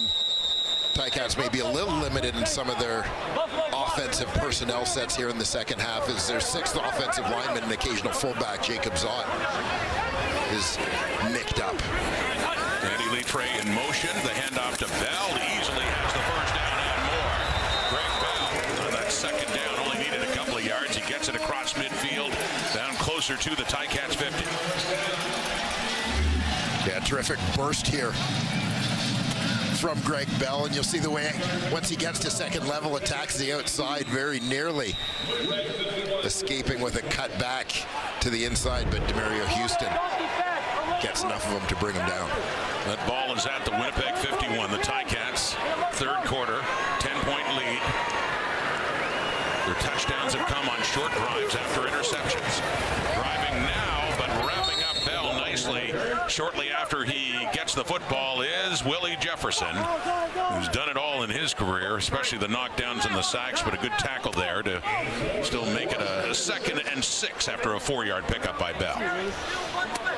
And Willie Jefferson talked to us a little bit this week about how the sack numbers are down. He sees a lot of different looks in terms of blocking schemes from opposing offensive lines, getting a little extra attention, but doing whatever he can to still make an impact defensively. And I mean, his knockdown numbers have been outrageous. I think he's up to 13 on the season already. 13 indeed to lead the CFL. There's a throw to the right. Mitchell open and caught.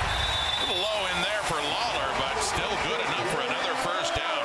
Placed in nicely by Mitchell to his favorite target, Kenny Lawler, down around the 27 of the Blue Bombers. Yeah, Ticats get Lawler and White lined up to the same side of the field here. Hey, Carrot, left tight, again, a little bit of a throw behind. Carrot, left tight, yo-yo, So Ticats have been effective with this offensively so often. Obviously, teams worried with Kenny Lawler taking the top off the defense. They get into that back pedal and then get that throw behind where there's going to be a little bit of separation. 6 catches, 90 yards. Kenny Lawler. Here's Mitchell to throw again. Shorter pass to the left. It's caught by Shamar Bridges, their top rookie in 2024. Fewer catches certainly here in 25, but he gets that one down to about the 23. 2nd down and long coming up. And Shamar Bridges often lining up as the wide side wide out in a shuffle of the Tiger Cats offense with the arrival of Kenny Lawler. So not as many opportunities, but making the most of the ones he gets here this season. Finger pointing time. The scrimmage from just inside the 25, but the flags are out before the snap of the football. Looked like Willie Jefferson anxious to get a jump on things there in that second and long. Defensive offside. Winnipeg number 5. 5-yard penalty. It remains second down. Defensive line in the bottom left corner of your screen is Willie J.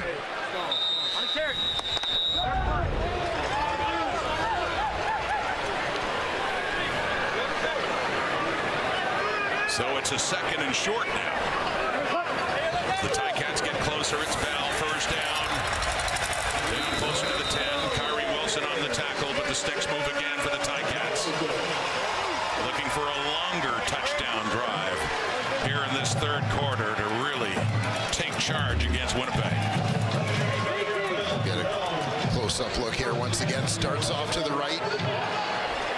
Bends it back to the left. Get that defense flowing the wrong way.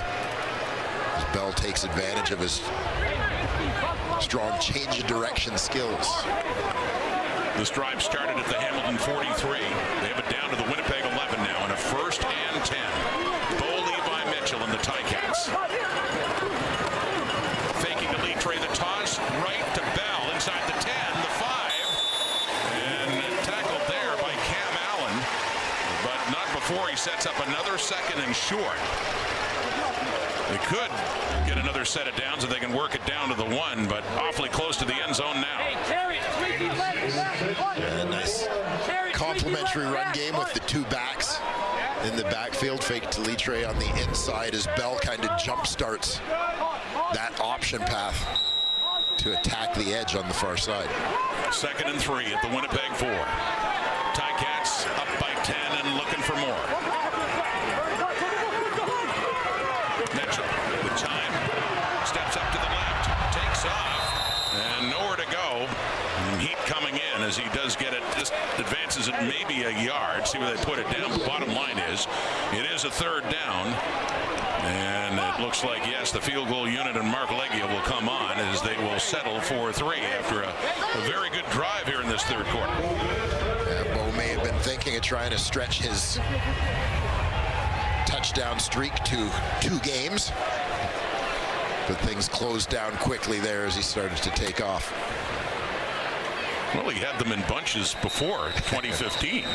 Then a 10-year hiatus. Yeah, 14 in his first 4 years, and then, as you said, 10 years in between touchdowns after that.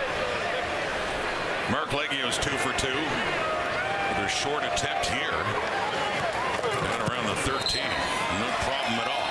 But the guy continues to lead in field goal percentage in the Canadian Football League. 3 more on the board. Ticats lead it by 13.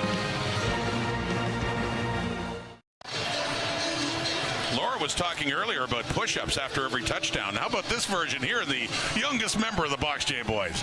Lifting babies. Great exercise. Not quite the same thing, is it?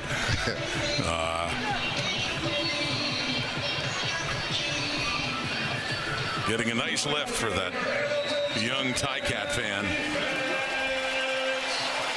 After, well, not a touchdown, after a field goal. After points on the board, if you will. 13-point difference. Starting from the 40 of the Bombers in a slightly deeper hole now. Yes, they can run the football. Chris Trevler is trying to get the air attack going. And off to the left, that is caught by Kevin Clarcius. And big Clarcius pauses and then heads straight up and picks up a first down after the catch.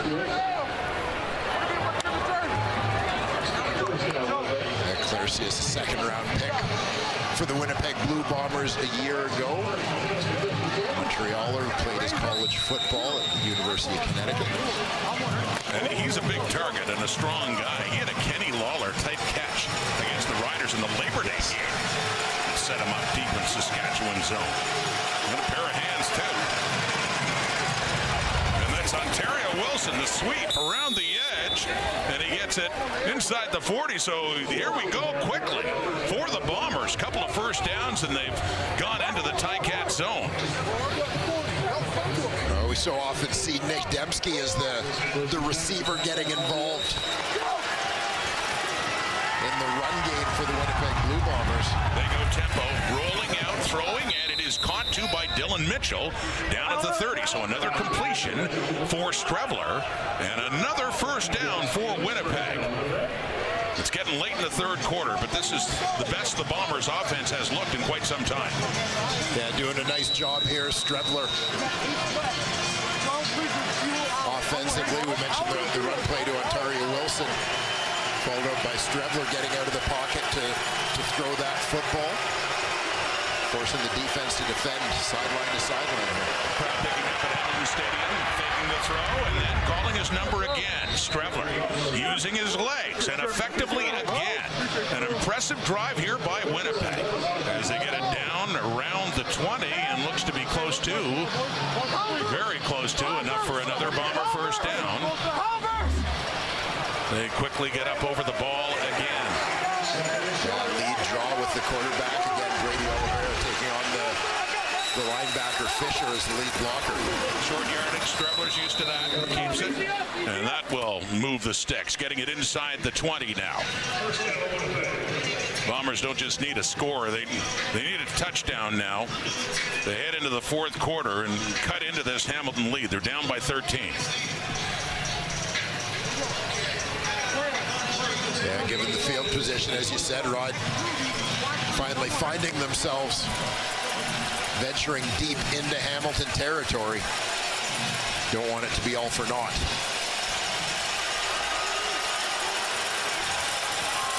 Faking Oliveira, rolling to the right, sending it to the end zone, but way too far. No receiver is there. The closest was Wheatfall, who has Winnipeg's touchdown earlier in this game. But nothing there that time. A 2nd and 10 coming up. Yeah, and I think Strevler in that instance very conscious of making sure he's protecting the football. It ends up a little long as he wants to make sure he doesn't underthrow it, which creates that risk of a turnover here with this glorious scoring opportunity. Nick Dembski off to tend to some footwear quickly. The Bombers have to make a substitution here in the 2nd and 10 moment. But Wheatfall off to the right, Perseus off to the left. Dylan Mitchell, Ontario Wilson, Oliveira in the backfield. Little pump fake. Strevler! Well, he gets rid of it just as he is being sacked by Philip Osai. Osai was there to bring the heat. Third down coming up. And it's the Bombers this time settling for a field goal try. Yeah, big second down stop there by the Hamilton Tiger Cats. Osai making an impact here along this defensive line. Good hands there to fight off Stanley Bryant and go wide around the edge.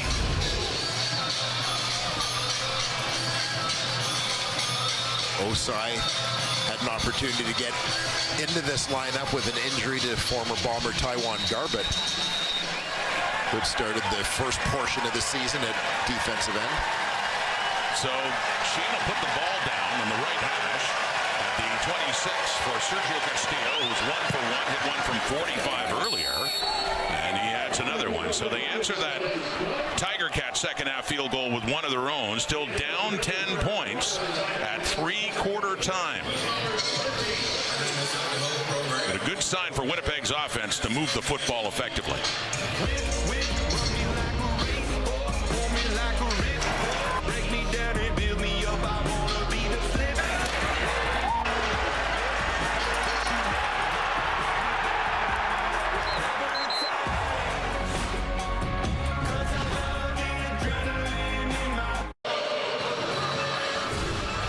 Through 3 quarters on Team Ted night here in Hamilton. It is the Ticats still with a 10-point lead on Winnipeg as they trade field goals. But at what point the Bombers, who have run the ball extremely well, going to have to open it up a little bit more to get back into this game. Yeah, you get into the fourth quarter of this football game, and obviously the success running the football is great. A high percentage, low risk for Winnipeg, but not exactly what you would call time-friendly, eating up a lot of the clock, running the football in a game where they're still down by a couple of scores with with 1 quarter to go.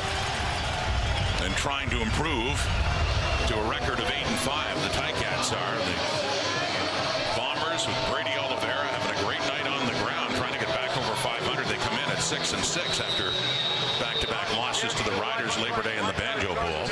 Levi Mitchell, 17 for 22, 179 yards passing after a season low 191 last week in Montreal. A couple of touchdowns, no picks. Fourth quarter begins here at Hamilton Stadium. Three-man rush. Mitchell still facing some heat, and a flag goes up in the Tiger Cat backfield too as he does take off and ultimately gets tackled by Kyrie Wilson after nearly picking up 10 yards. But is this going to be holding? Holding. Hamilton number 64. 10-yard penalty. Will replay first down.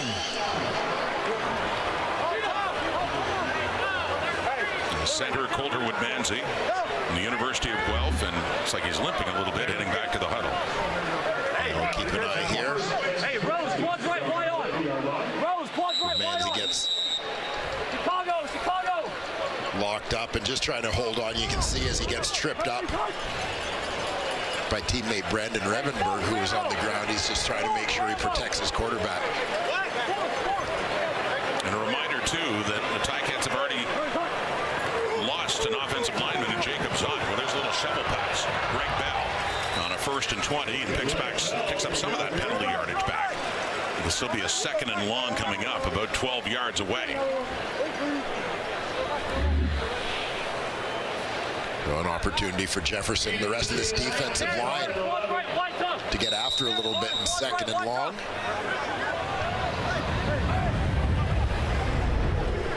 A big 2nd down for this Bomber defense.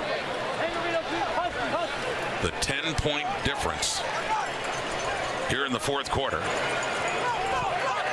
And the 2nd down and 12 for Mitchell. Quickly again to Tim White, but can't hang on to the ball. Thinking about turning it up and seeing what he could get, maybe even a 1st down, but instead, right at the 45, the ball hits the turf, and the Bombers fortunate to get the ball back here with Hamilton's punting unit coming on. Yeah, just a quick underneath crosser. White unable to squeeze it on that one as the Bombers catch a break. Trey Vavel, 1st-year Blue Bomber. Back to receive this punt by Nick Constantino.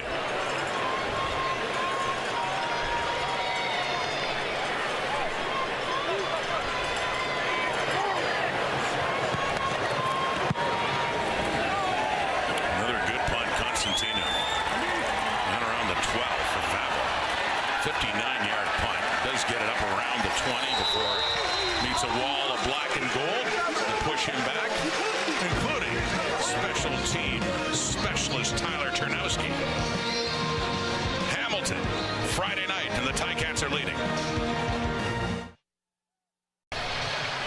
A penalty flag thrown on the return by Trey Vavel, and after this play was done, ends up being a Bomber penalty, 40.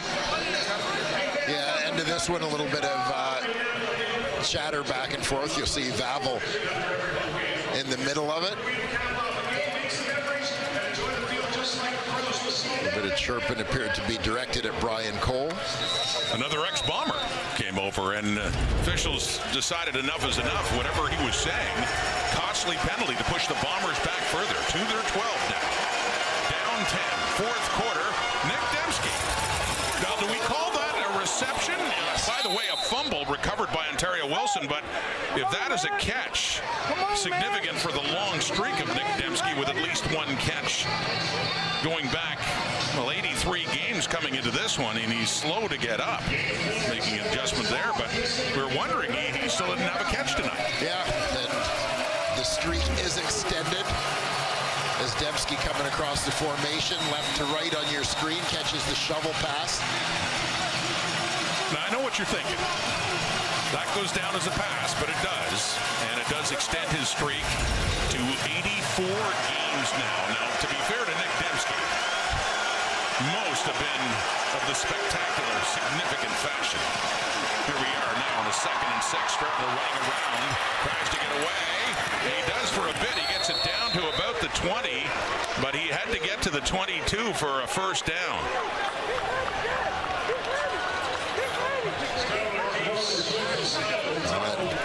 Given the field position in particular, early enough here in the fourth quarter that the Bombers are not going to gamble. You see Philip Osai, who's been noticeable on that Ticat defensive line here tonight. Philip Osai in his first year in North Alabama, making his presence felt again. It's Brooks for the Ticats, picking it up, and a flag comes out for no yards, and the tackle too by Tanner Cadwalader. As you see, Brooks abruptly turned around there. As it stands, a penalty for no yards. Winnipeg number 29, 15-yard penalty, first down.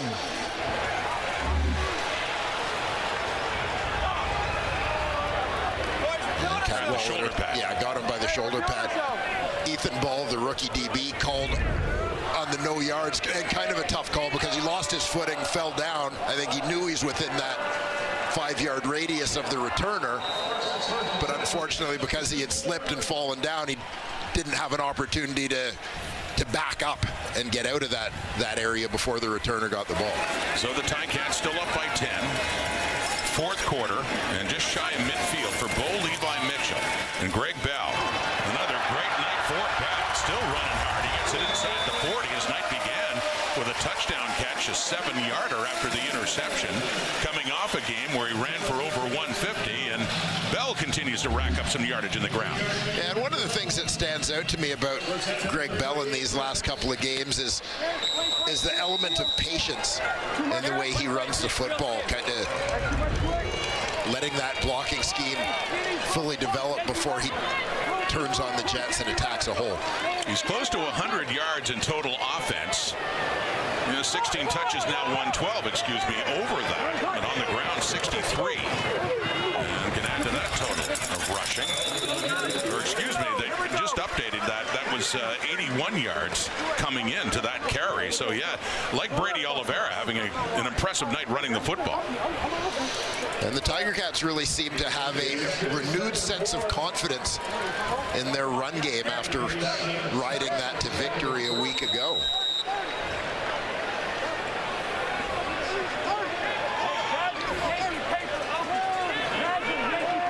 Second and 4 after another solid pickup by Bell.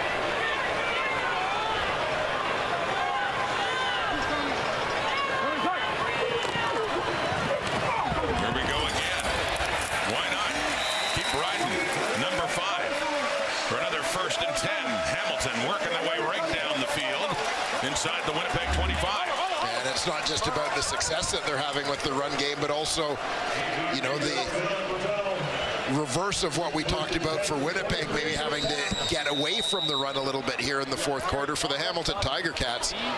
With a 2-possession lead, if they can gain yards running the football, keep that clock moving, and slow things down offensively, keeping the ball out of the Bombers' hands, that's big. Eat up their time here.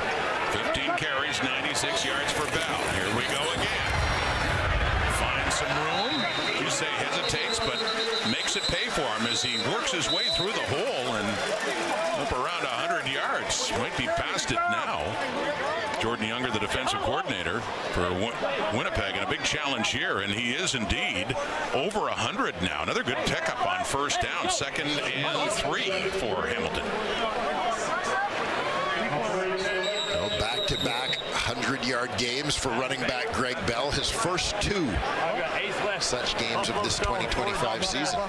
And had, in his first season in the CFL last year, had 1 all season long. So, yeah, back-to-back. The 156 last week in Montreal, and 103, and still counting as he gets another touch. Why not? Jaden Woodby coming in backside to take him down. New Bomber linebacker. And that makes it 3rd and short. So a big tackle there by Woodby as they were looking to move the sticks again. An important stop here for Winnipeg as And a successful Hamilton field goal would keep the Tiger Cats lead to 13 points, so still a 2-possession game. This time 23 yards away for Leggio. Perfect on the night. They had a 13-point lead earlier in this half, and they have a 13-point lead again past the midway point of the fourth quarter. 7:01 on the clock. A whole lot of Greg Bell on that drive. Hamilton in charge, up 13. The NFL season is back, and TSN is your front row seat to every game all season long with a 4-month pass for $69.99. Subscribe at tsn.ca/subscribe/NFL. Now, offer ends September 30th. Terms apply. What are the terms, Rod? It's too long to read right now, but I will explain it all to you afterwards. You got an hour or two. Terms and conditions. Strebler slips as he drops back. In an empty backfield in Verisak, Devin Verisak, the rookie middle linebacker, came in, as did Philip Osai, and both of them are still down. Little collision there, meeting at the quarterback, and the Ticats pick up the sack to push it back to the Winnipeg 31, but Verisak is still down. And drafted second overall in the CFL in 2025, getting attention from the training staff. I'll do it. Well, big play defensively for the Hamilton Tiger Cats. Free man, Devin Verisak comes in off the edge. Chris Strebler loses his footing as he tries to plant, look to step up in the pocket there.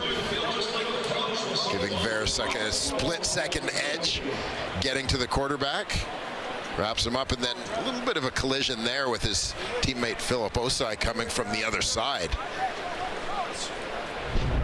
And Osai had been slow to get up as well, but did, and just the attention now on their rookie linebacker with the card coming out, Devin Verisak. Drafted second out of the University of Windsor earlier this year, and behind Calgary's Damien Alford. And a spectacular rookie season, getting the start in the middle of that Tiger Cat defense. Had an interception for a touchdown against Montreal, and against the Argos in the Labor Day Classic, picked up a punt that was blocked by Tyler Ternowski and took it in for a touchdown. But concern now for the health and well-being of rookie linebacker Devin Verisak now. Yeah, just again clipped up high by a teammate coming the other direction here.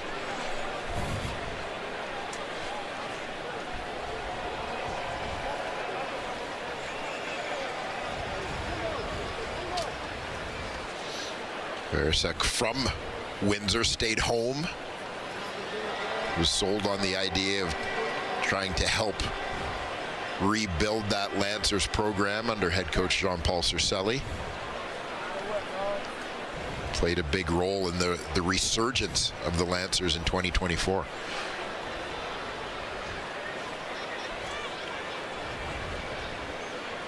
There's another guy who once started as a rookie linebacker for the Hamilton Tiger Cats. I was going to say, and that's an uncommon thing. And to tie into Ted Gavaya, we talked about all the great moves by Hamilton's general manager Gavaya, who sadly passed away of cancer earlier today. But the drafting as well, all the additions, and starting with Devin Verisak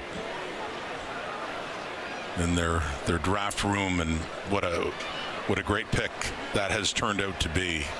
Of course, right now, just the concern for the health of Devin Verisak. And it just, we've seen these moments times before in a physical, tough sport like football. Never easy to see. Uniting all teams in their concern. And the hope always is that it's not too serious, and that this is a case of all precautions being taken as you have to in these situations. But as you said, always very concerning nonetheless for players on both sides to see what is one of their brothers down for an extended period. Of course, in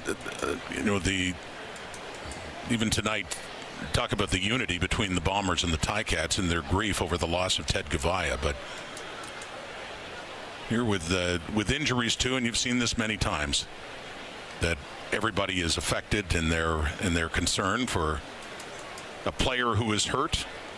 Continues to get attention now with the cart coming on, and training staff, medical staff, understandably being very careful right now.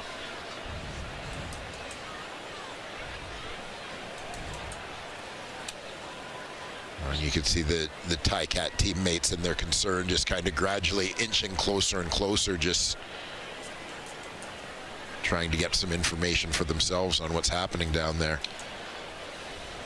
Was seen removing his helmet earlier. Obviously a very good sign. It's a different look at what happened on this sack of Chris Strevler with Veresek coming in. Yeah, he's got Strevler wrapped up and just... You had Osei coming the other way.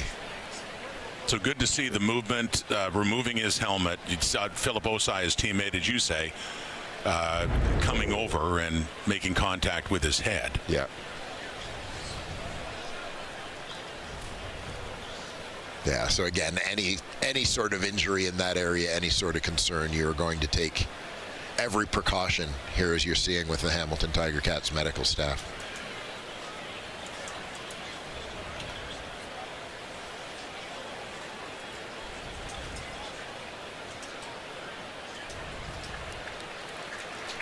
As applause begins, as Devin Veresek taken to the cart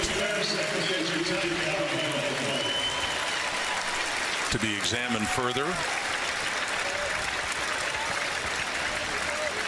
And all the precaution and all of his Tiger Cats teammates coming on to wish him well.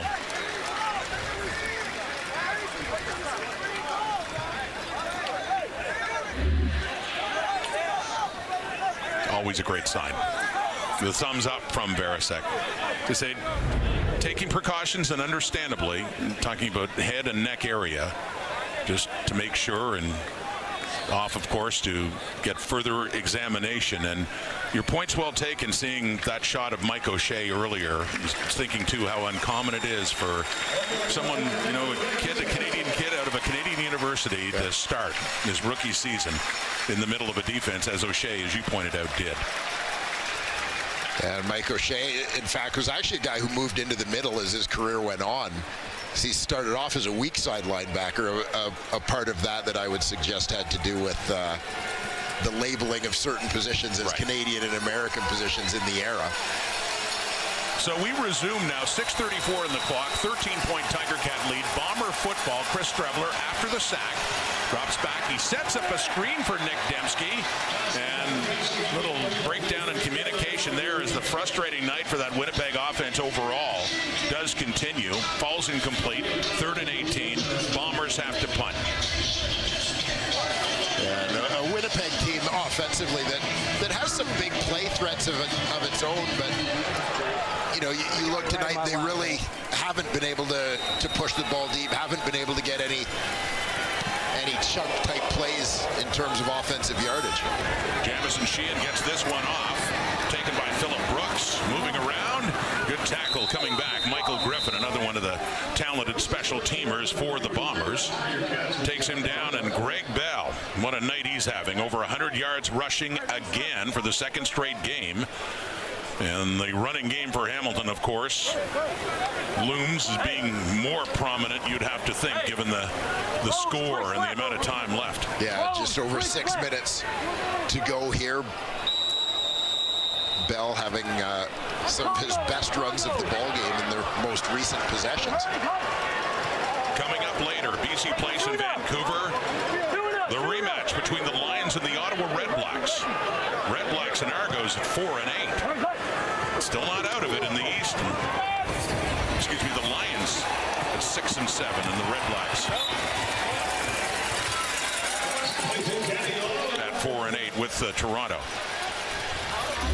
Yeah, everybody remaining in the playoff picture as you see Kenny Lawler to the top of your screen. Coming back to catch the hitch, Dexter Lawson blew a tire here.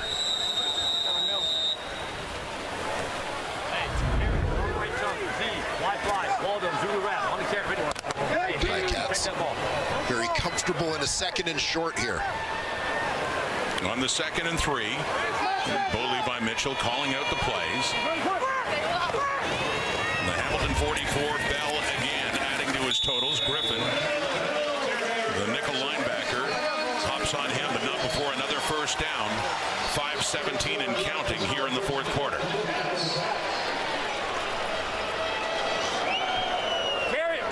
This newfound balance in the Hamilton Tiger Cat offense. These last couple weeks, not just relying on the arm of Bo Levi Mitchell and big plays to their arsenal of receivers, which they had so much of earlier this season. But yeah, last week in Montreal, only 191 yards passing. Lots of running by Bell. That one going out to Tim White, right along the line of scrimmage, and takes off after the catch, gets it inside the Winnipeg 50. Another first down for Hamilton. Yeah, and I would contend that the passes that you're seeing Hamilton throw here, Tim White lining up in the slot and catching this hitch. Kenny Lawler doing a good job blocking out in front of him that time. I mean, this to me is essentially an extension of the run game. The high percentage completions, low risk football, put the ball in the hands of your playmakers and let them get what they can. Saying earlier that Scott Milanovich said he didn't think that was an ugly win at all last week in Montreal. And Mike O'Shea has said the same thing too. Those two coaches of similar minds, that you take what you can get. And it isn't always pretty, at least to fans who want the spectacular 400- or 500-yard passing games and big plays. Sometimes you got to use defense. You got to grind it out along the ground, whatever it takes. Hamilton's getting that tonight off the turnovers too. And Bell finds a hole, tripped up by Reddick Cramdy, but another solid run by Greg Bell. And another first down for Hamilton. Yeah, and this may be the first sign we're starting to see of that Winnipeg defense maybe feeling a little bit fatigued with Hamilton throwing the run game at them a lot. People having trouble getting off blocks. That's their last time and Greg Bell reaping the rewards of that.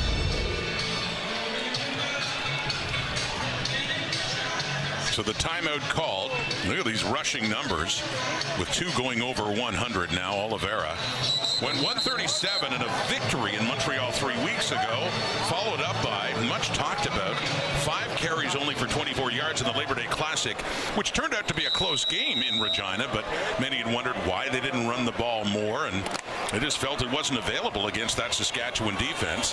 Had a more productive outing last week in the Banjo Bowl, but still 13, despite Oliveira having over 100 yards rushing. And the Winnipeg 34 now. Back to you-know-who. What a night for Greg Bell. 3 more yards to his total. He's getting closer now, I would think, to what he had last week in Montreal. Again, hitting the final third of the season, Greg Bell maybe starting to set his sights on some of the league leaders a little bit here. Well, you got James Butler with BC, Dedrick Mills with Calgary, and then look at the game last week that James Rankin had, or Justin Rankin, excuse me, with Edmonton against Calgary. And he'll be against the Argos, Edmonton, and Justin Rankin against the Argos tomorrow here on TSN. Caught, Tim White at the 10, and a relentless drive here by Hamilton to set up a 1st and goal. Yeah, play it safe, and then not going deep, but a little more vertical here. Tim White work in the middle of the field.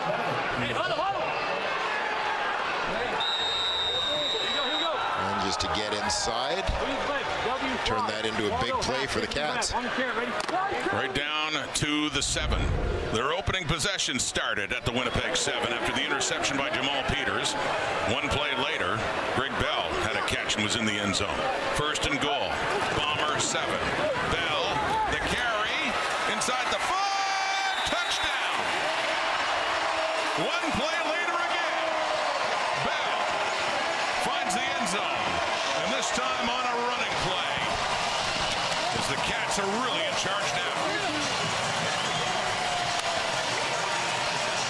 Very authoritative scoring drive put together there by the Hamilton Tiger Cats, imposing their will a little bit.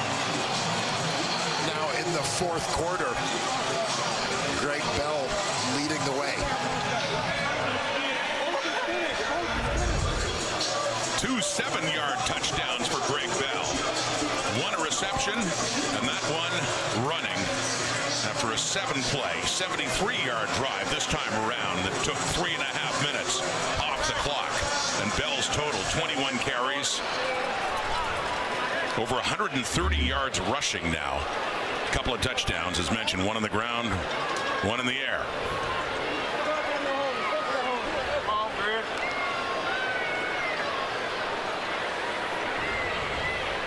Bell again with that patience and terrific change of direction. Cutting laterally on dimes to make his way in. Milanovich's Ticats had a slower start to the season, losing in Calgary and at home to Saskatchewan in a close one. They were 0-2, and then they reeled off 6 straight wins, get to 6-2, and then they dropped 3 in a row, including one against the Argos on Labor Day when they thought they had it in the bag with just seconds to go before winning in Montreal last week. It's Michael Griffin, the injured Bomber, getting some attention as he gingerly walks off the field. But yeah, the Ticats now on the verge of winning 2 straight after dropping those 3, and still in first in the East Division. And the Bombers, meanwhile, have had their own unique kind of pattern to the season. Win 3, lose 3, win 1, lose 1, win 2, lose 2. In danger of breaking a pattern that they didn't want to see broken here, as that would have had them due to win this game. On the verge of falling below 500. On the 2-point try, after the touchdown intended for Tim White, it remains 32-13. They're trying to make it 21. Instead, it remains a 19-point game, but still very much in control in the final minutes. Team Ted night in Hamilton.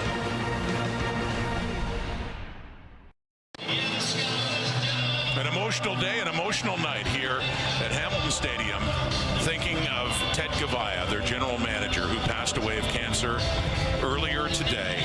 A day when the 2 CFL teams, at least in recent memory, most important in his football career. He did have some time with the Argos with Scott Milanovich and Michael O'Shea, winning a Grey Cup there with Toronto over a decade ago, but most recently with Winnipeg and moving over to Hamilton as GM. Fingerprints all over these 2 organizations, to be sure. Trey Babel on the return. With the Bombers, they have the ball. They're down by 19.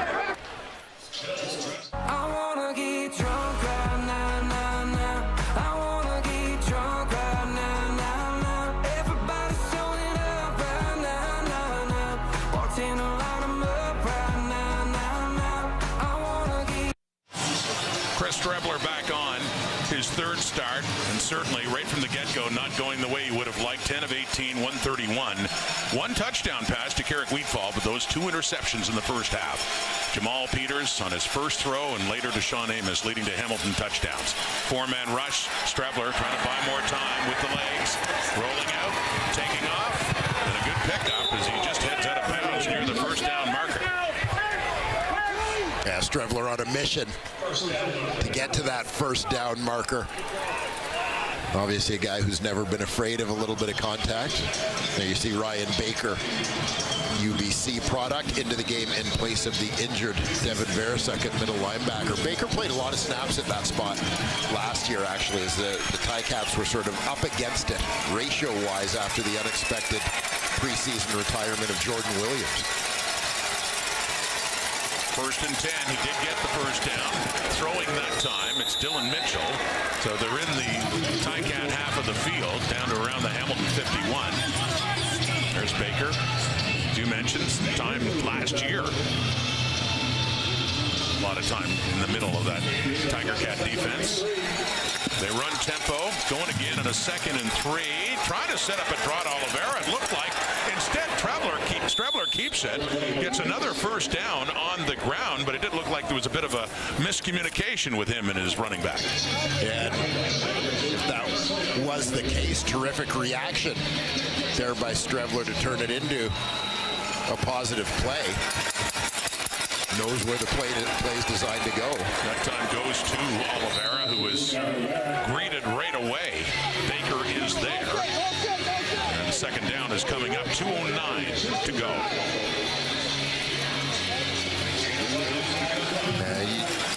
Just get the feeling, given the circumstances here, at some point, Winnipeg's got to throw the ball down the field.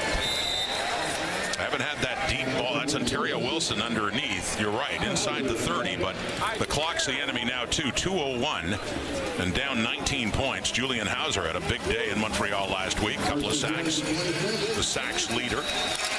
Lining up again. First and 10. Strebler has time. Tries to just check it down to Oliveira, but he misses him. And we get a 2nd and 10 coming up.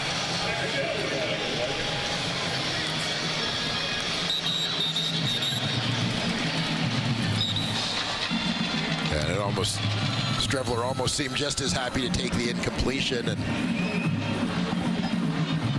get the clock stopped. Meanwhile, Miles Fox, slow to get up for the Cats.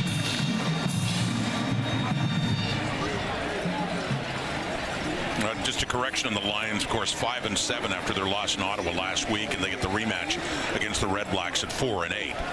So Ottawa and Toronto at 4-8, last in the East. And Montreal at 5-7 tomorrow, taking on Saskatchewan, and Hamilton looking to improve now to 8-5 and clearly on top of the East Division, while Winnipeg is facing going below 500, 6-7, third place in the West, but with BC and Edmonton hot on their heels now, especially the Elks, the way they've had it going lately, winning 4 of their last 5. So the East Division right now, if you include what would currently be the crossover, Winnipeg still in third place, BC, Edmonton, both with records ahead of Toronto and Ottawa. So you have to think it looms pretty big for the Edmonton Elks taking on the Argos tomorrow. No question, a couple of big games when you factor in that BC-Ottawa game tonight as well. Everyone's in the mix. Red Blacks trying to make sure of that with a comeback victory with Dustin Crum last week in Ottawa. There's Strebler throwing, his receiver slipped Oliveira just as the ball was coming in. It is that kind of night for the Winnipeg Blue Bombers as they're now facing a 3rd and 10. And no precipitation in the course of this ball game, but we've seen a few times players just losing their footing. Most recently here, Oliveira out in the flat, trying to throw the brakes on and just can't. Now 3 down territory now, of course, down 19. Under 2 minutes to go, they got to go for it on a 3rd and 10. And 1 touchdown on the night to Carrick Wheatfall in the first half. Here's Strebler with time. The throw down to the 5 and caught. Ontario Wilson with that. And a 1st and goal coming up now for Winnipeg. Yeah, time of the essence, but a big throw there from Chris Strebler. Set the Bombers up in close. On the 1st and goal. Back over it quickly, running it. Into the end zone for the touchdown is Strebler. Calls his number again. And Winnipeg with their 2nd touchdown on the night. Still a lot of work to do, but 1:36 on the clock. They get 6 points closer. And Bombers still with a 13-point deficit. Try and go for 2 here, bring it down to 11. Which would be a, well, touchdown. 2-score game regardless, but you're right. Touchdown with a 2-point conversion and a field goal. Yeah. They can do it. Yeah, that's why Hamilton was going for 2 at the other end, trying to get it to 21. It was a 9-play, 68 drive in only 1:06. That's all they took off the clock. They've had to work in a hurry here. They're looking for 2. Into the end zone to the left for Nick Dembski, who's got it. Great grab. Dembski, and a very quiet night by his standards. He didn't extend his reception streak until the second half on a little shovel pass, but gets one there in the end zone to put 2 more on the board. And nice touch here from Chris Strevler on the ball, working with limited space in that back corner of the end zone, puts it just over top of Destin Talbert. Dembski makes a play for his quarterback. Good concentration. The leading receiver for the Winnipeg Blue Bombers gets a couple more points on the board.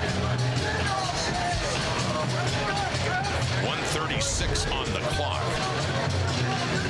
And a 32-21 game, 11-point difference. You see Mike Miller, the special teams coordinator, one of the great special teams players of all time in the CFL, and discussing strategy now with the onside kick coming up here for Winnipeg.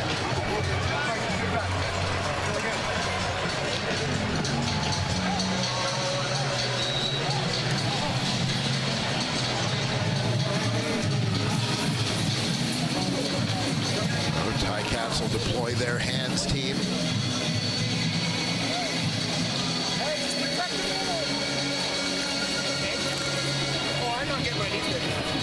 So a different test for the skill set of Sergio Castillo, known for his booming kicks. This time needs a short one to allow the Bombers a chance to get the ball right back with barely a minute and a half to go in the fourth quarter. Hands team out.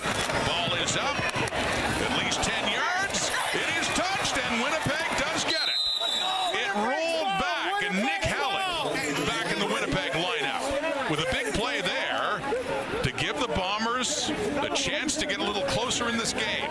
Yeah, Hallett, terrific job with the recovery on that one, but Nick Dembski out there on that short kick unit did a terrific job to disrupt Kenny Lawler trying to make the catch. They've got to get Dembski blocked up. They don't. He gets a hand in there. What you're trying to do when you're Hamilton is get everyone blocked up so that the receiver in behind can make the catch cleanly, unobstructed, unaffected. But Dembski manages to come through, get a hand and a body in there, make Kenny Lawler's life difficult. Winnipeg comes up with it. So last time out, Bombers needed 1:09 to get a touchdown and a 2-point conversion. Be no small feat to do it again. They got to work fast. Down 11. And a flag is out now. Hands right here, quick! Upon review by the replay center, we have illegal interference on Winnipeg number 10. He contacted the receiver prior to the ball. It is a 10-yard penalty, and we're going to re-kick. Well, you talked about the disruption. I guess that's the question they looked at. Was that disruption? Yeah, does he run into him? What I see is Dembski get a hand on the ball, but they're saying, yeah, the body contact is there first.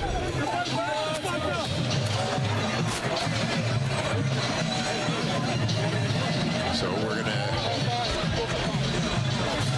wind it back and do it again.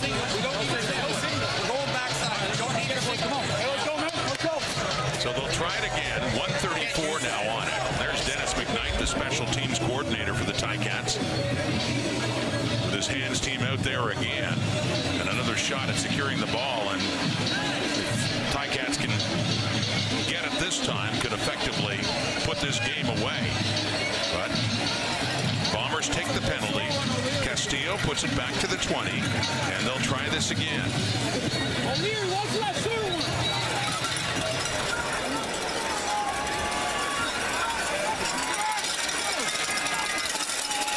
See if the Bombers take the same tack here with this kick. They go the other way, to the right, and it's knocked out of bounds alertly there by Shamar Bridges, but we got another flag out. Back to the left side, the original side, the kick before that direction that it went, away from the ball this time. That's where the flag was.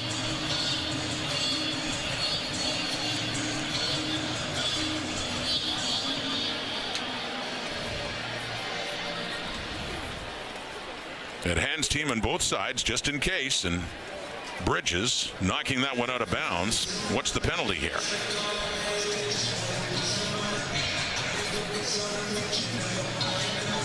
And it was interesting because, I mean, you could hear the Winnipeg sideline. Offside. Winnipeg number 99. This is a 5-yard penalty. We're going to re-kick. So Cameron Lawson, they are. Hamilton doesn't want to re-kick. No, they just want the ball. This Winnipeg 99 was offside. That penalty is declined. There you go. Hamilton's going to take the football. A moment of confusion there over what the Ticats wanted, and certainly they wouldn't want Winnipeg to try it a third time, see if they can get the possession. They declined the penalty. Their ball, 1:33 on the clock, and a great place on the field to put this game to bed. At the Winnipeg 36, you know who, Greg Bell. He takes a hard hit too coming in. Middle linebacker Tony Jones after a short pickup. Hey, what are we alerting here? Field goal? Yeah, we'll see if the Tiger Cats seem content to run this one out. Bell to the sidelines. Former Bomber Johnny Augustine in to spell him in the backfield. Greg Bell, last 2 games, 293 yards rushing. To the 156 in Montreal, and he's just about done that again tonight. 2nd and 8 coming up now.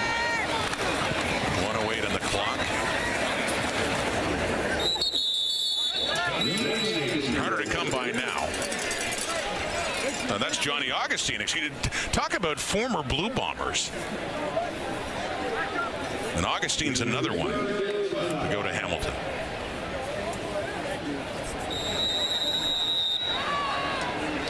Yeah, a bit of a homecoming for Johnny Augustine from down the road. Welland, Ontario. Notre Dame College. Same high school as former Ticat Chris Van Zyl, if I recall correctly. Former Ticat and Argo before that. So, 3rd down and 5. And just choosing to turn it over on downs. Winnipeg football now with just 37 seconds on the clock. Pretty academic now in a 2-score game. The smile from Bo Levi Mitchell with what certainly appears to be another victory coming up here for the Hamilton Tiger Cats. And it's another one where there won't be gaudy numbers for the Ticats quarterback, but another solid overall offensive performance to get things done. A game that's been aided by a couple of big turnovers, touchdowns off of turnovers. In this ball game, interceptions by Jamal Peters and Deshaun Amos. Final seconds of this ball game, shorter pass to Carrick Wheatfall, tackled there by Kyler Fisher. And this is a year after Winnipeg swept the season series against Hamilton, by the way. And this is the first meeting of the season, and looking to go the Ticats' way. Under half a minute to go. Strepler on the 2nd and 2, being pursued by Philip Osai. And a deep shot down for Dembski, who has it. Deshaun Amos was right there. And another completion for the veteran Nick Dembski.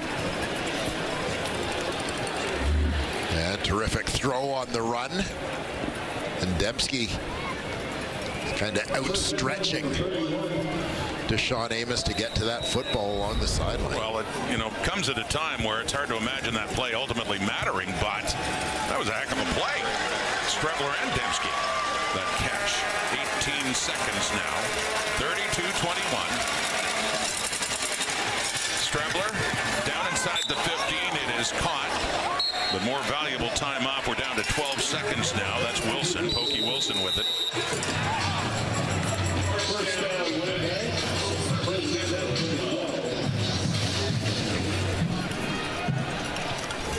And Philip Osai has been a busy man tonight. slow to get up here. We'll go for 2.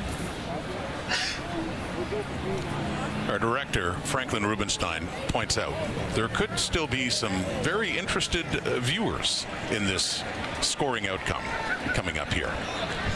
Let you fill in the blank there. Yes. With Philip Osai down.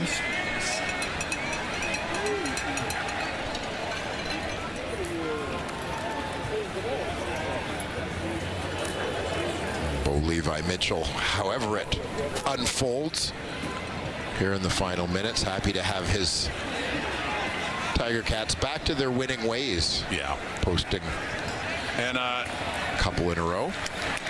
And getting back to what we talked about off the top, just a very difficult day. This was planned all along to have Team Ted night, knowing how ill that Ted Gavaya, the general manager, had been and has been several months, and still doing the job, by the way, to the amazement of so many. How vigilant he's been, how hard he fought, and passing away this morning. Dedicating their efforts to their general manager, Ted Gavaya. Man, very close to the Bombers, players and staff as well for his time with Winnipeg. Strebler, 6 seconds. And in and out of the hands of Ontario Wilson. Coverage there from Jamal Peters. I don't know if he got his hand on it, but at the very least a distraction, and 3 seconds to go as this is just about done. Yeah, so one final shot for the Bombers here to see if they can at least cut this margin.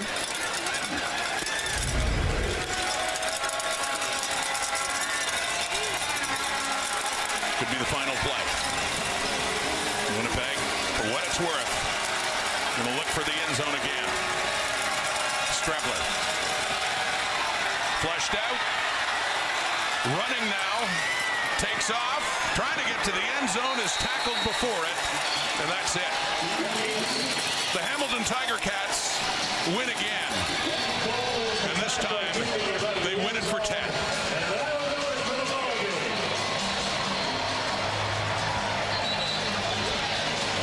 Handshakes, 2 men who worked with Ted Gavaya in Toronto, and Mike O'Shea, of course, in Winnipeg, and Scott Milanovich here in Hamilton. A tough day for the Ticats. It ends with a victory over the Bombers. Part 2 of our doubleheader is coming up.